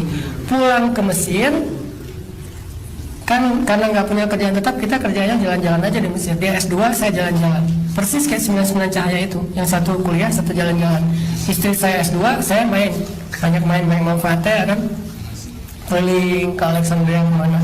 Udah gitu sebulan kemudian ada audisi tilawah Al-Quran di TV Mesir, Fajar TV sama Iqra TV. Yang ikutnya biasalah ratusan, kayak ngekor gitu, kayak ular gitu kan. Terus pada curhat tentang kehidupan pribadinya yang susah biar lebih baper gitu juri-jurinya. Nah saya ikut tuh audisi tilawah Al-Quran biar masuk TV. Dari sekian ratus orang yang diterima cuma 10 orang. Nama acaranya As-Saud Ad-Dhahabi, suara seruling Mizmar Ad-Dhahabi, seruling emas. Nah, yang dilihat bacaannya, suaranya. Alhamdulillah dari sekian ratus orang saya kepilih salah satu dari 10 orang, dan cuma ada 2 orang yang Indonesia. Salah satunya saya kepilih, langsung dikontrak 20 episode di TV Fajar TV sama Iqra TV, dan itu bisa bikin kita hidup setahun di Mesir tanpa harus bekerja lagi, tinggal kuliah main. Ternyata kalau susah nikah, Allah yang akan yuknikumullah. Makanya saya ngerasain banget janji Allah. Ternyata kalau ada masalah, bertakwa. Salah satu bentuk ketakwaan itu adalah berhijrah status dengan menikah. Tapi ini bukan kita aja yang harus paham, atau pasangan kita aja, tapi juga calon mertua harus paham. Karena kalau kita sama calon pasangan udah yakin banget, mantap 100%, calon mertuanya masih ragu-ragu kan susah juga ya.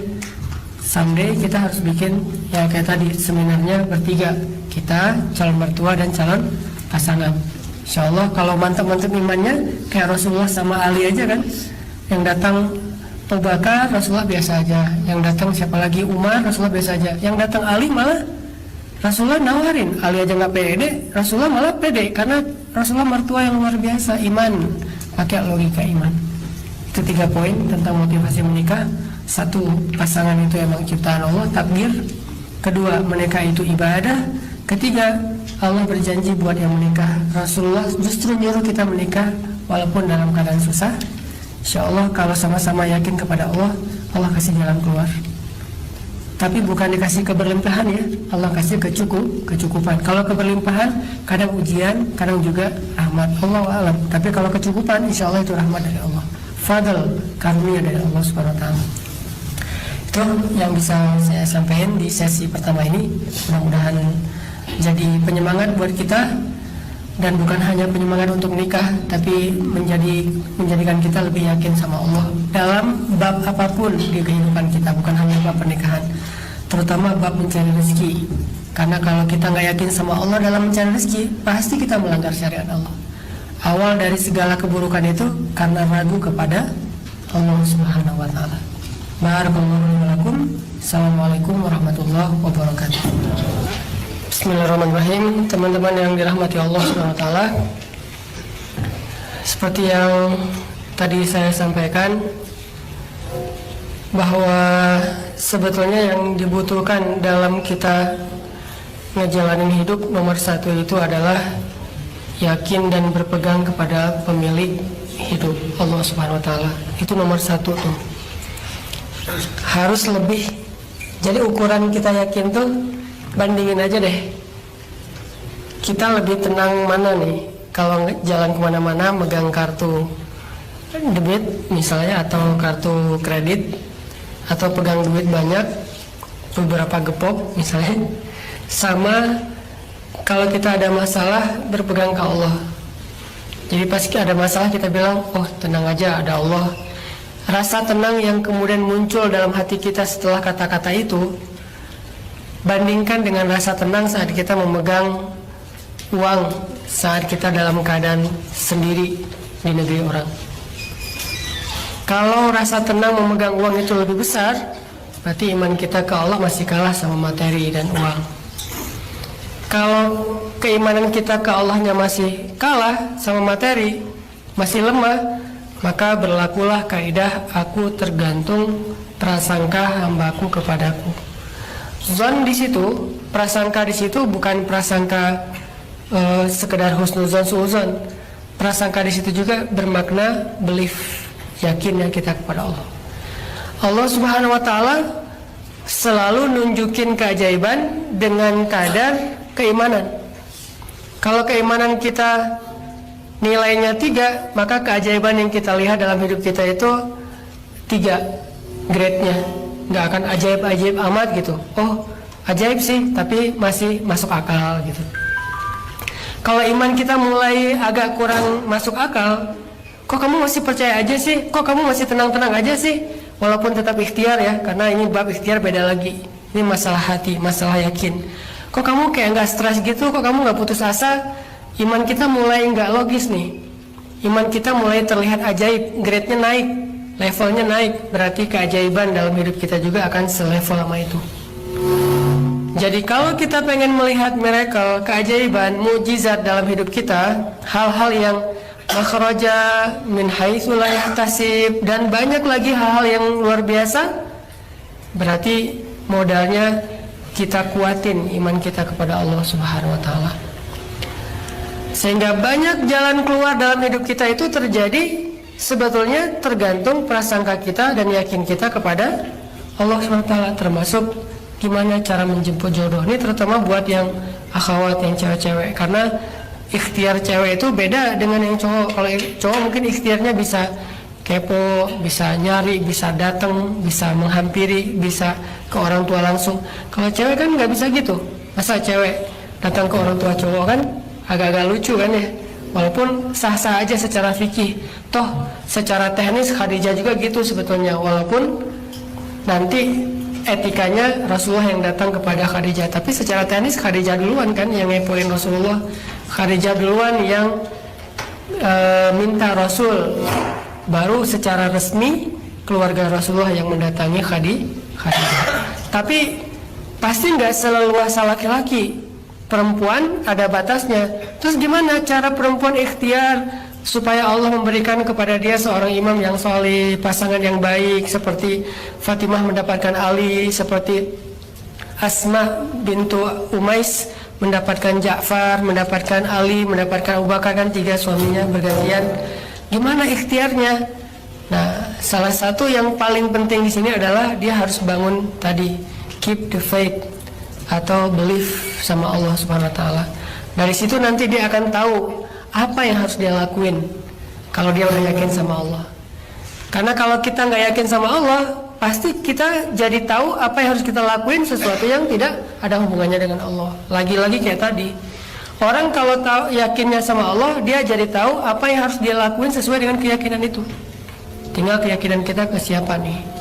Dan banyak banget hal-hal yang kita nyebutnya kebetulan, tapi kan nggak ada kebetulan dalam hidup, kan semuanya terencana oleh Allah. Yang kita ngerti atau yang kita nggak ngerti. Yang kita nggak ngerti kadang-kadang kita nyebutnya kebetulan. Sederhana aja deh, baru sekitar seminggu yang lalu saya tuh, ini jodoh kan bukan hanya bab nikah ya, jodoh juga ketemu teman atau apalah jodoh. Seminggu yang lalu saya habis ada rapat di Markas Pemuda Hijrah di Masjid Al-Latif Bandung.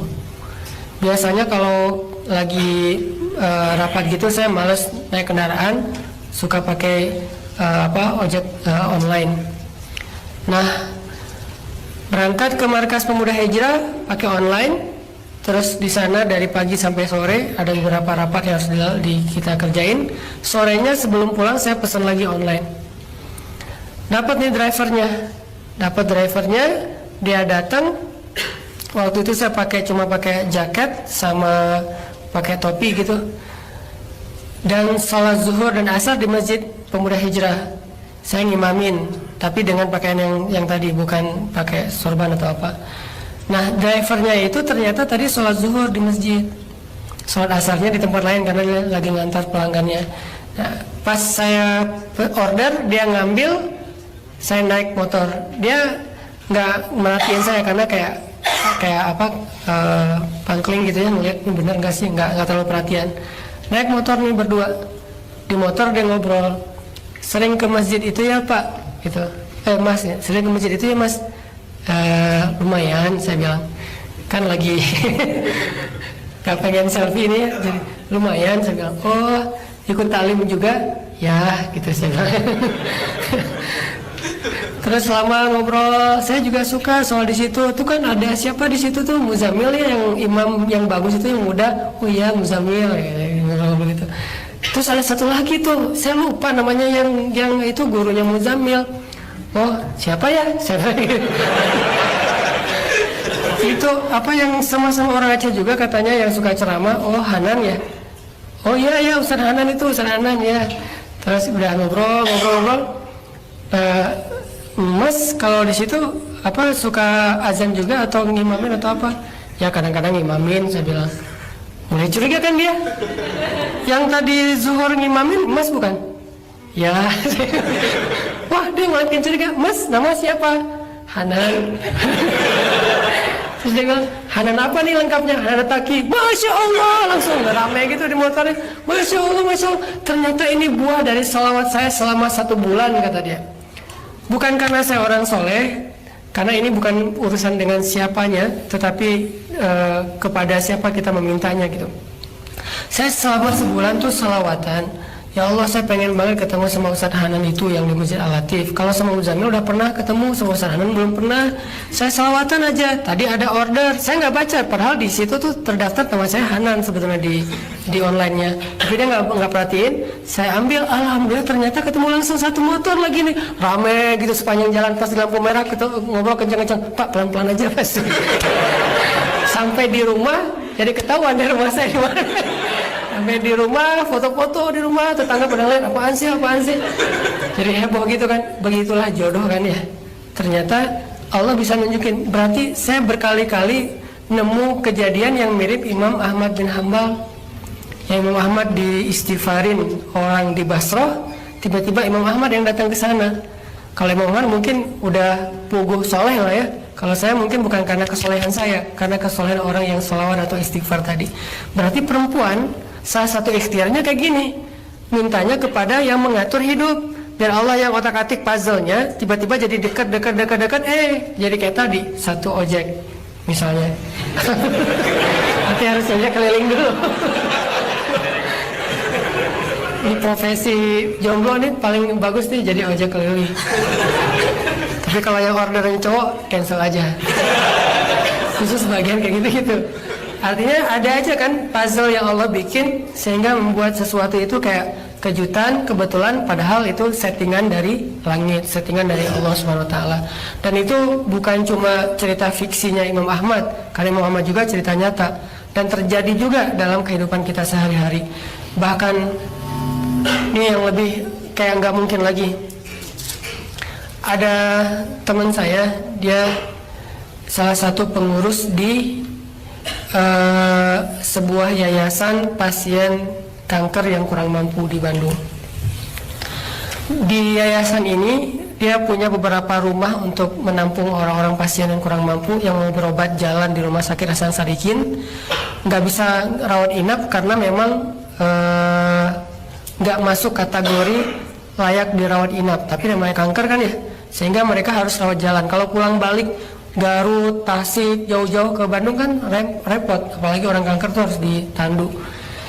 Nah, dia punya beberapa rumah tempat menampung para pasien kurang mampu. Ada satu pasien, bapak-bapak dari daerah Cirebon, itu datang sendiri ke situ, kemudian sampai di situ dirawat di rumah itu ruang singgah, rumah singgah gitu. Nggak ada keluarganya yang mau nungguin. Dia punya anak di Bandung tapi nggak mau nungguin ayahnya. Punya keluarga di Cirebon nggak mau nungguin keluarganya, saudaranya ini. Jadi ditaruh sendiri di situ, ditinggalin aja. Nah, karena kankernya itu udah parah banget, nggak bisa bangun dari tempat tidur, buang airnya di tempat tidur. Sehingga satu rumah singgah itu kan jadi nggak nyaman buat pasien-pasien yang lain juga, banyak yang ngeluh. Kita juga kebingungan mau dipulangkan ke kampungnya, kasihan ini pasien harus dirawat terus di rumah sakit, lagi daftar kemo segala macam. Sedangkan dirawat di situ siapa yang mau nungguin? Keluarganya nggak ada yang mau. Nah, satu saat salah satu petugas relawan dari yayasan ini pergi ke Jakarta naik bis. Dia biasanya kalau ke Jakarta nggak pernah naik bis, kalau nggak naik kereta dia pasti pakai mobil rental atau nyetir sendiri. Sekali-kali ini baru pertama dia ke Jakarta naik bis di kayak Lui Panjang gitu, terus kursinya bersebelahan dengan orang dari Cirebon. Ngobrol-ngobrol, kerja apa Pak di Bandung? Enggak, cuma bantu-bantu di sebuah yayasan kanker segala macam. Oh, cerita-cerita. Bapak dari mana? Dari Cirebon. Cerita saya juga punya pasien dari Cirebon gini. Siapa namanya? Sebutin namanya, dari mana kampungnya. Ternyata satu kampung dengan orang Cirebon ini.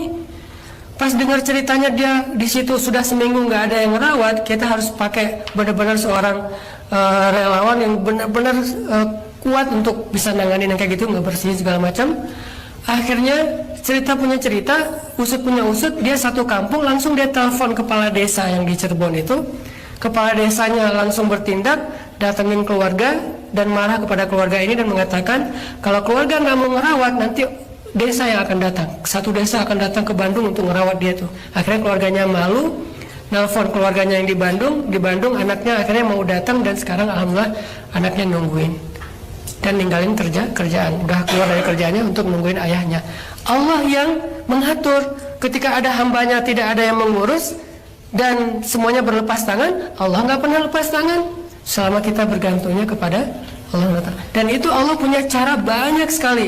Siapa yang telah membuat dia naik bis dari Lui Panjang ke Jakarta, terus gimana settingan seatnya kok bisa bersebelahan, kok jadi ngomong kok nggak tidur aja di bis. Kalau tidur aja walaupun bersebelahan kan nggak jadi juga tuh, ngobrol sampai ngobrolin pasien segala macam, menggerakkan satu kampung, kepala desa sampai orang keluarganya jadi malu.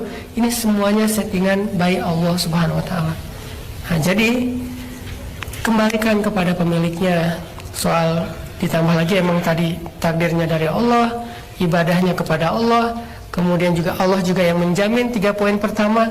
Ya udah balikin lagi aja ke Allah, terutama buat yang akhwat yang memang bergantungnya ke Allah. Dan itu ngaruh banget, salawatan, istighfaran, zikiran yang seperti dilakukan orang-orang tadi ternyata benar-benar mempengaruhi. Saya udah salawatan Ustadz sebulan, saya udah istighfar setahun, kok belum aja?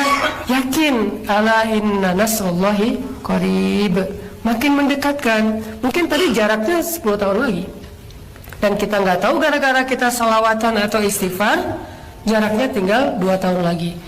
Pas 1,5 tahun kita putus asa, hilang lagi tuh harapan. Yang pasti nggak mungkin salawat, istighfar, amal soleh itu sia-sia, tuh nggak mungkin. Ya kayak tadi kaidah pertamanya, nggak bersilang kebaikan dan keburukan. Jadi nggak ada keburukan yang bermanfaat atau juga nggak ada kebaikan yang sia-sia, nggak mungkin. Jadi nggak ada ruginya kita istighfar, toh minimal dan udah beruntung banget istighfar kita diampuni dosa oleh Allah. Belum lagi nanti kebaikan-kebaikan lain. Karena istighfar janjinya bukan cuma ampunan dosa. Di surat Nuh aja Allah janjikan orang yang rajin beristighfar, pertama diampuni dosa, kedua dikasih hujan, ketiga dikasih harta, keempat dikasih anak, kelima dikasih kebun, keenam dikasih sungai. Jadi istighfar manfaatnya bukan cuma untuk ampunan dosa, ada lagi fadlun, kebaikan-kebaikan lain yang Allah janjiin buat orang yang ngelakuin kebaikan. Jadi minimal kita yakin yang namanya kebaikan nggak mungkin rugi, nggak mungkin sia-sia, pasti ada kebaikan, walaupun kadang tidak bersinggungan langsung dengan hajat kita. Langsungnya mungkin nggak, tapi secara nggak langsung pasti bersinggungan. Nah, jadi teman-teman, di sesi yang kedua ini saya pengen menegaskan kembali, semua itu di tangan Allah. Coba kita kuatin lagi keyakinan kita kepada Allah. Dan ada satu hadis, hadis Nabi SAW tentang bab sabar. Sabar itu kan menunggu datangnya pertolongan Allah kan, itu arti sabar, menunggu datangnya pertolongan Allah. Kata Nabi, menunggu datangnya pertolongan Allah itu adalah ibadah. Jadi kita nunggu aja nih dalam keadaan sedang diuji, apapun bentuk ujiannya, termasuk ujian perasaan tadi, pengen disempurnakan rasa cintanya, menunggu doang itu ibadah. Sehingga kita coba ngerasain nikmatnya beribadah dalam penantian, nikmatnya beribadah kepada Allah dalam menunggu, dengan tetap menjaga iffah, menjaga kehormatan. Itu mudah-mudahan jadi tetap semangat, tetap yakin, dan tetap bisa enjoy, menikmati masa-masa itu. Kalau sahabat dulu ada yang menikmati masa-masa sakit, Nabi Ayub menikmati masa-masa sakit, kita cuma menikmati masa-masa penantian, dan itu jauh lebih ringan dari apa yang pernah dirasakan oleh orang-orang sebelum kita. Itu. Alhamdulillah, terima kasih Ustaznya. Sekarang kita akan masuk ke sesi tanya jawab ya. Kita akan sama-sama bareng-bareng. Ini teman-teman ada yang nanya, kita satu ikhwan dulu, satu akhwat. Nanti kalau masih ada waktunya kita tambah ikhwan. Boleh mungkin yang ikhwan dulu, Mas Iman. Akhwat. Assalamualaikum warahmatullahi wabarakatuh. Assalamualaikum. Nama saya Ivan dari Telkomsel. Ini berkaitan tentang ikhtiar, Ustaz. Pada zaman Nabi, zaman dulu itu kan salah satu bentuk ikhtiar mencari jodoh itu namanya intip ya, Ustaz ya. Intip, begitu udah tahu, mungkin datang ke orang tuanya untuk melamar. Zaman sekarang kan udah canggih nih katanya. Jodohnya ada katalognya juga, tinggal buka IG, searching saya mau yang ini gitu. Apalagi anak IT keahliannya bukan programming, bukan hacking, tapi stalking ya tapi zaman sekarang. Misalkan udah kita stalking supaya satu orang akhwat, kayaknya dia setelah lama tahu, kayaknya dia berhijrah juga, dia soleha juga. Tapi kan kita belum tahu rumahnya di mana, orang tuanya siapa. Apakah ada misalkan terpikir cara saya mau kan kalau di sini ngedrop CV ada yang memfasilitasi, saya langsung kirim aja CV saya ke dia dengan harapan dia memberikan alamatnya atau dia bisa datang orang tuanya. Nah, dengan kita memberikan CV itu kan direct langsung. Apakah ada konsep syariah yang dilanggar, khawat misalnya? Kalau yang kedua, misalkan dibalas nih CV-nya, kayaknya si akhwat ini mau, silakan datang orang tuanya, atau misalkan dikasih alamatnya. Dengan kita langsung datang, kan zaman sekarang juga dianggap gila mungkin ya, nggak kenal, datang langsung ke orang tuanya langsung melamar. Ada sarannya dari Ustadz, bagaimana sih cara seorang laki-laki datang ke pihak akhwat, cara yang zaman sekarangnya gitu. Siapa Mas Mampu merobot-robot? Tidak Tampung dulu. ya. Boleh awalnya juga. Assalamualaikum warahmatullahi wabarakatuh. Sebelumnya saya pernah ta'aruf dengan seorang ikhwan, namun karena hanya satu masalah, ikhwan tersebut berada di satu organisasi Islam yang mana lebaran atau puasa itu sering berbeda dengan pemerintah. Jadi hanya karena itu kalau saya pribadi tidak masalah karena itu kan hanya organisasi, tetapi saya tidak mau mengikuti organisasi tersebut gitu. Namun karena perbedaan itu si Ikhwan tidak bisa menerima dan memaksakan saya harus ikut karena saya juga tidak mau berdebat, maka saya memutuskan proses ta'aruf tersebut. Kalau menurut Ustaz, kalau misalnya posisi saya seperti itu, apa sebaiknya saya mengikuti saran si Ikhwan karena toh Ikhwan tersebut akan menjadi suami saya, atau saya tetap pada pendirian saya karena itu kan termasuk masalah akidah gitu, dan bagaimana cara menghadapi perbedaan-perbedaan lainnya dalam proses ta'aruf. Terima kasih. Assalamualaikum warahmatullahi wabarakatuh. Satu lagi. Dua.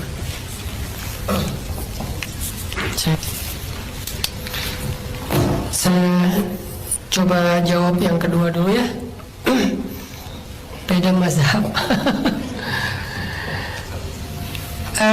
Beda mazhab itu dalam Islam bukan musibah ya. Secara prinsip beda mazhab dalam Islam itu justru rahmat loh sebetulnya. Walaupun hadis perbedaan di antara umatku itu rahmat diperdebatkan oleh ulama, tetapi maknanya disepakati oleh ulama. Banyak ulama yang berbicara senada dengan kalimat itu. Dari mana kok perbedaan itu disebut rahmah? Karena dalam perbedaan itu Allah memberikan rukhsah, keringanan. Ini tentang perbedaan dikit ya. Contohnya dulu di masa sahabat setelah Rasulullah wafat, ada seorang suami marah ke istrinya terus bilang gini, ya udah, pokoknya saya tidak akan lagi tidur dengan kamu selama satu hin. Hin itu dalam bahasa Indonesia artinya satu waktu, durasi batas waktu. Terus pas dia udah ngomong kayak gitu kan berarti dia kayak udah bersumpah nggak akan tidur bareng istrinya, nggak akan serumah lagi selama satu masa. Setelah amarahnya reda, dia insaf. Terus dia nanya sendiri, lah satu hin itu berapa lama ya? Bingung kan? Dia datang kepada Abu Bakar. Ditanya, ya Abu Bakar, satu hin itu berapa lama?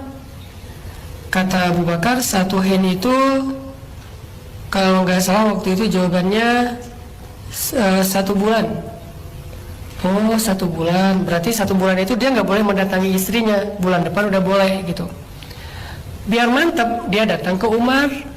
Nanya ke Umar, ya Umar, satu hin menurut kamu berapa lama? Kata Umar, satu hin itu 1 tahun. Bingung kan? Wah, 1 tahun? Berarti selama 1 tahun saya nggak boleh mendatangi istri. Tahun depan baru boleh. Karena bingung, nanya kepada Ali. Ya Ali, ya Abul Hasan, satu hin itu berapa lama dalam Islam? Kata Ali, satu hin itu seumur hidup. Berarti dia nggak boleh lagi mendatangi istrinya seumur hidup. Berarti udah cerai talak 3 tuh. Bingung dia. Pas waktu sholat dia datang ke masjid. Abu Bakar waktu itu khalifah. Habis sholat dia berdiri. Wahai kaum muslimin, nasib saya gimana nih? Kata dia. Kata sahabat, kenapa kamu emang? Ini masalah saya tanya ke Abu Bakar, katanya sebulan. Ke Umar 16 setahun atau 6 bulan.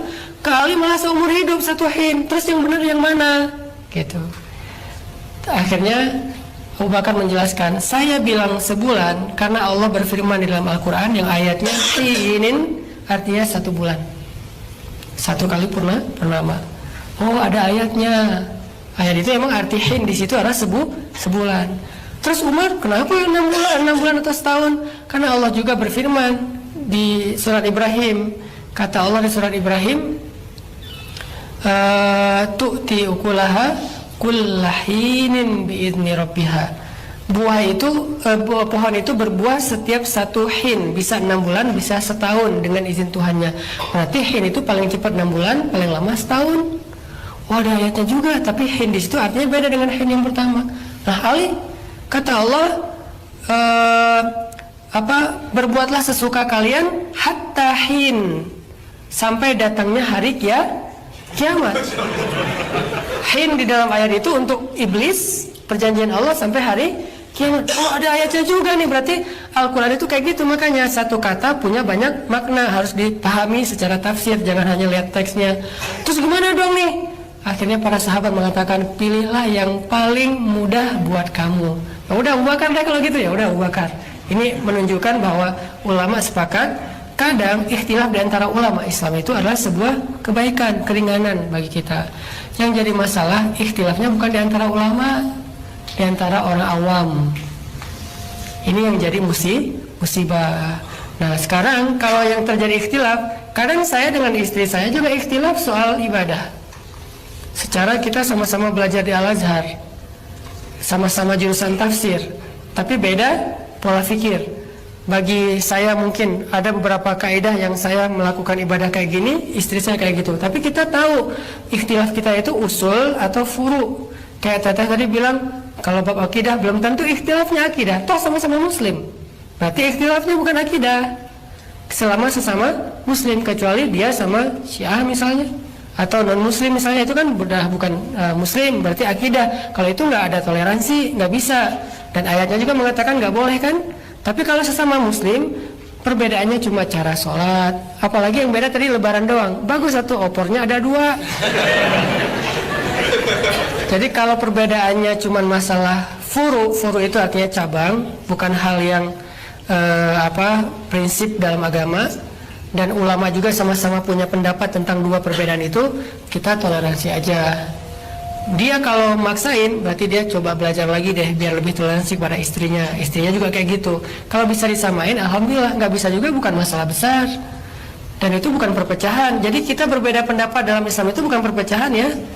Karena perbedaan pendapat itu udah ada sejak zaman Rasulullah, bukan zaman sahabat. Di zaman Nabi, sahabat berbeda pendapat loh. Dan Nabi senyumin aja tuh 2 pendapat. Yang satu sholat dengan tayamum, yang satu lagi tayamum tapi pas dapat air diulangin dengan wudhu, baru dia sholat lagi. Pas ketemu Nabi bilang apa? Yang tadi kamu sholatnya sekali pakai tayamum doang, kamu udah tepat. Kalau kita kan langsung ngebandingin, kalau tepat berarti yang satu lagi keliru. Ternyata enggak. Kamu yang sholatnya sekali pakai tayamum doang udah tepat. Kamu yang sholatnya 2 kali dapat 2 pahala. Coba mau pilih yang mana? Kan enak tuh. Jadi kalau ada yang menyikapi perbedaan furu di antara kaum muslimin dengan tidak senyum, berarti dia bid'ah. Mananya yang bid'ah? Cemberutnya yang bid'ah. Karena sunnah Nabi menyikapi perbedaan itu senyum. Kapan lebaran? Sabtu. Kamu Minggu. Itu sunnah itu. Sunnahnya di situ. Biasa aja kali. Yang itu kunut, yang ini nggak kunut, senyumin aja. Itu yang misalnya puasa pakai niatnya dibaca, yang ini nggak dibaca, senyumin aja. Selama perbedaan pendapat itu ada pendapat dari ulama, berarti itu furu, cabang. Karena ulama tidak berbeda pendapat dalam hal yang usul, nggak ada perbedaan. Jadi kalau ulama masih berbeda pendapat, kemungkinan besar itu cabang. Tapi kalau ulama sudah berbeda pendapat, sudah sepakat, berarti itu biasanya usul, dasar agama. Dan dasar agama ulama nggak berbeda, hanya cabang agama yang berbeda pendapat. Jadi kalau masalah perbedaan kayak gitu jangan sampai menghalangi pernikahan. Tapi memang butuh kebijaksanaan, kedewasaan mazhab. Kadang-kadang orang kan namanya baru belajar kan ya, dia merasa dia doang ahli surga, yang lain semua neraka. Saya pernah ngerasa kayak gitu, soalnya awal-awal dulu saya hijrah kan pas SMA, kelas 2 SMA tuh awal ngerasa saya baru belajar agama. Itu pas lagi ngejosnya tuh, lagi semangatnya belajar agama, pulang ke rumah, isi rumah itu semuanya ahli neraka. Neraka, bapak neraka, ibu neraka, semuanya neraka. Cuma saya doang yang surga, yang lain semuanya ikut setan, saya doang yang ikut malaikat. Awal-awal kayak gitu, namanya orang lagi puber kan, biarin aja. Awal-awal tuh memang kayak gitu, semua orang ngejalanin itu. Malah saya ngerasa semuanya salah. Kakak saya kan, saya punya kakak, punya adik. Kakak saya itu TNI, adik saya GAM. Jadi kalau di luar tembak-tembakan, di rumah mereka ketawa-ketawa. Di rumah sama-sama saya ceramahin. Kakak saya TNI, adik saya GAM. Saya waktu itu sosok jadi ustadz gitu. Duduk dulunya sini. Terus saya ceramahin, dalilnya entah apa-apa aja yang keluar. Pokoknya apa yang teringat disampaikan semuanya. Semuanya selalu dimarah-marahin. Awal hijrah emang kayak gitu. Tapi makin kita belajar, ngebandingin, tahu berbagai macam referensi, insya Allah akan semakin matang. Itu proses awal, jangan sampai masa-masa itu kita langsung memutuskan untuk enggak sama dia beda mazhab, enggak. Semua orang ketika semakin matang, insya Allah akan lebih toleran. Terus gimana cara datang ke calon mertua, Kang Ivan, dengan konsep kekinian ya? Yang pertama yang sosmed. DM CV itu Khalwat enggak? Melanggar syariat apa enggak? Khalwah dalam Islam itu artinya berdua-duaan dengan satu perbuatan yang memunculkan fitnah atau melanggar syariat. Berbicara dengan lawan jenis itu bukan khalwah. Kalau dulu mungkin berbicaranya ketemu orangnya, kalau sekarang mungkin harus telepon. Tapi kita juga jangan memudah atau menggampang-gampangkan pembicaranya apa dulu nih. Kalau hanya sekedar kayak teman kantor kan suka nelpon yang partner bisnisnya kan, atau mungkin siapa gitu di kantor, kerjaan yang dibahas, atau mungkin mau janjian apa misalnya, atau masalah teknis. Kalau kayak gitu tidak disebut khalwah. Begitu juga sekedar kenalan yang biasa, apalagi cuma lewat DM misalnya, kasih CV, atau lewat perantara, lebih bagus lagi ada perantaranya. Tapi awalnya mungkin insertnya langsung, udah gitu yuk kita pakai ada siapa ustadz yang bisa menghubungkan kita biar lebih nyaman, lebih mudah-mudahan beliau bisa mentoring kita, bisa ngebimbing kita. Kalau bisa kayak gitu jauh lebih aman. Nah biar dengan ustadz ini aja dulu, jangan langsung ke orang tua. Nah dari ustadz ini nanti baru ke orang tua. Lagian kalau datangnya sama ustadz, insya Allah pakai dalil lebih mudah diterima daripada datang sendiri, kekurangan dalil kan. Kalau ke ustadz, Pak ada hadis ya, kata Nabi kalau ada pemuda yang baik akhlaknya, bukan baik agamanya ya, nggak harus hafiz. Kalau hafiz lebih bagus, baik akhlaknya. Nabi ngomongnya akhlak. Yang kalian tahu baik akhlaknya, pengen menikahi putri kalian, jangan ditolak. Ini hadisnya sahih loh Pak, saya belajarnya udah lama loh Pak. Ustaznya ngomong gitu kan susah nolaknya. Julaibib pakai Rasulullah berhasil. Nah kita pakai nggak ada Rasul, pewaris Rasulullah itu ulama. Jadi bisa awalnya nggak masalah, selama masih wajar. Kita tahulah batasannya dan jangan berbohong di hadapan Allah. Yukhadi'una Allah walladzina amanu wa ma yakhda'una illa anfusahum wa ma yash'urun. Kita pasti tahulah, ya udah melanggar nih, tapi cuek aja lah, Allah tahu. Nah kalau kita udah ngerasa melanggar, stop langsung. Nah sebelum itu terjadi, hubungkan ke Ustadz. Bahkan Syekh yang ngajarin saya Al-Quran di Mesir, alhamdulillah dulu nikahnya saya comblangin. Saya comblangin, tapi saya bukan menawarkan jasa ya. Nggak sanggup juga ya, karena berat juga itu masalah selera. Prosesnya cukup panjang. Kita ketemuan di rumah saya, Syekh datang, si tetehnya datang, alhamdulillah jadian. Sekarang udah punya anak 4. Jadi tetap pakai perantara orang ketiga, itu lebih nyaman. Baru nanti yang pertanyaan keduanya, mau datang ke orang tua setelah proses ini dijalanin.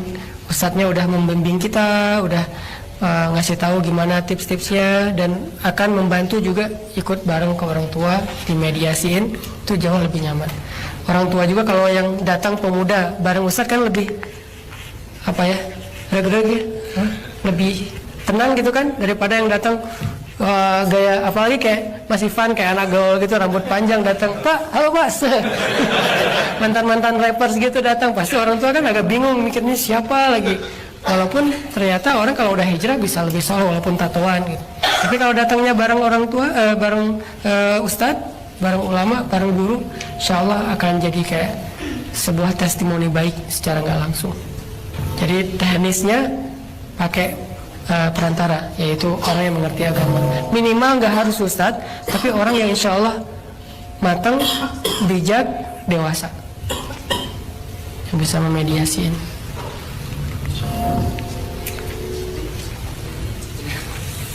Ya, terima kasih. Insya Allah kita jawab pertanyaannya ya, Kang Ivan dan juga tadi awalnya. Untuk sesi pertanyaan langsung kita karena waktunya terlalu mepet, sebentar lagi jauh juga, kita mau di close dulu aja. Tapi ini ada salah satu pertanyaan juga. Ini insya Allah aplikatif dan mungkin banyak kasusnya sehingga ini panitia memilih untuk diberikan pertanyaannya. Dari awal ini, Assalamualaikum warahmatullahi wabarakatuh. Saya ingin bertanya, awalnya saya sudah memiliki calon yang kami berniat ingin menikah untuk beribadah. Insya Allah laki-laki ini soleh dan saya yakin insya Allah dia bisa membimbing saya menuju ketaatan kepada Allah. Namun niat kami terhalang restu ibu calon saya dengan alasan umur saya lebih tua dari calon saya dan tidak satu suku. Apa yang harus kami lakukan, Ustaz? Apakah kami tetap berjuang ataukah saya harus merelakannya? Terima kasih, Ustaz. Itu Ustaz katanya. Dan dua-duanya pilihan yang nggak salah ya. Mau merelakan dan mencari yang lain mangga, mau berjuang itu lebih mangga lagi. Apa yang harus dilakukan? Gampang sebetulnya, ajak aja calon mertuanya ngaji. Nah, ke siapa ulama atau ustadz kiai yang calon mertua itu dengar? Ke situ kita coba deketin Pak Kiai. Kalau orang yang paham agama kan lebih mudah dipahamkan ya. Masalah-masalah kayak tadi, keyakinan orang dulu beda usia, kadang-kadang ngitung-ngitung gitu, terus beda suku, kadang-kadang jadi kayak parno sendiri. Itu untuk orang yang berilmu akan lebih mudah untuk kita ajak diskusi, sehingga orang berilmu ini yang akan nanti pelan-pelan ngejelasin ke orang tua. Tetap aja, makanya hidup kita itu kan kayak di zaman Rasul. Nah, yang pengganti Rasulnya siapa? Ya ulama. Al ulama warasatul anbiya kan. Jadi ulama itu pewaris Rasul. Kalau dulu ada apa-apa ke Rasul, ada apa-apa ke Rasul. Sampai rumah Rasul tuh ngantri loh orang pengen curhat. Saking ngantrinya, kalau kita baca surat curhat di Al-Quran, tahu surat curhat di Al-Quran? Al-Mujadilah. Nah, itu surat curhat. Sampai ada ayat, kalau kalian pengen curhat ke Rasul, bayar. Berinfaklah. Sampai Allah berlakukan syariat, mau curhat ke Rasul, bayar dulu. Saking banyaknya yang pengen curhat ke Rasul, baru berkurang karena bayar jadi berkurang. Bayar malas gitu. Nah, yang penting-penting aja yang datang nih, yang nggak terlalu penting malas karena bayarnya nggak mau datang. Lalu syariat itu dinasikh, dihapus setelah udah normal lagi. Sampai pernah berlaku kayak gitu. Artinya dulu ada masalah dikit datang ke Rasul yang jadi hakim. Sekarang Rasulullah nggak ada pewarisnya yaitu ulama. Jangan jauh dari para ulama. Makanya kalau sampai ulama sudah mulai diabaikan, ini musibah besar. Sama kayak kita hidup di zaman Rasul, tapi Rasulullah nggak peduliin gitu, diabaikan. Ada masalah, cari kiai mana yang daerah situ yang didengar oleh calon mertua kita. Kalau nggak ada, setidaknya kiai yang di daerah itu didengar orang banyak. Walaupun orang tua kita, calon mertua mungkin bukan orang yang rajin ngaji, yang sering ke ta'lim, tapi minimal dia tahu kalau kiai itu ngomong orang pada dengar. Itu bisa jadi kayak penguat buat kita. Deketin dulu orang itu, kiai itu, jadi mediator juga, bisa jadi mak comblang kalau beliau mau ke kiai itu. Nanti orang tua diajak ngaji, yuk mak ngaji di sana, beliin apa gitu, mungkin cuanki atau apalah yang beliin apa ya standar lah PDKT, beli jilbab, mau kena baru mana mau kena gitu. Mak siapa emang gua mak lo gitu. Ya maaf salah manggil, udah terlalu pede, akhirnya ngasih mau kena, ngajak ngaji pelan-pelan. Nanti kiainya dimention, Pak Yai, Ustadz tolong nanti bahas bab ini supaya orang tua saya ini. Insya Allah mudah sebetulnya cara kayak gitu.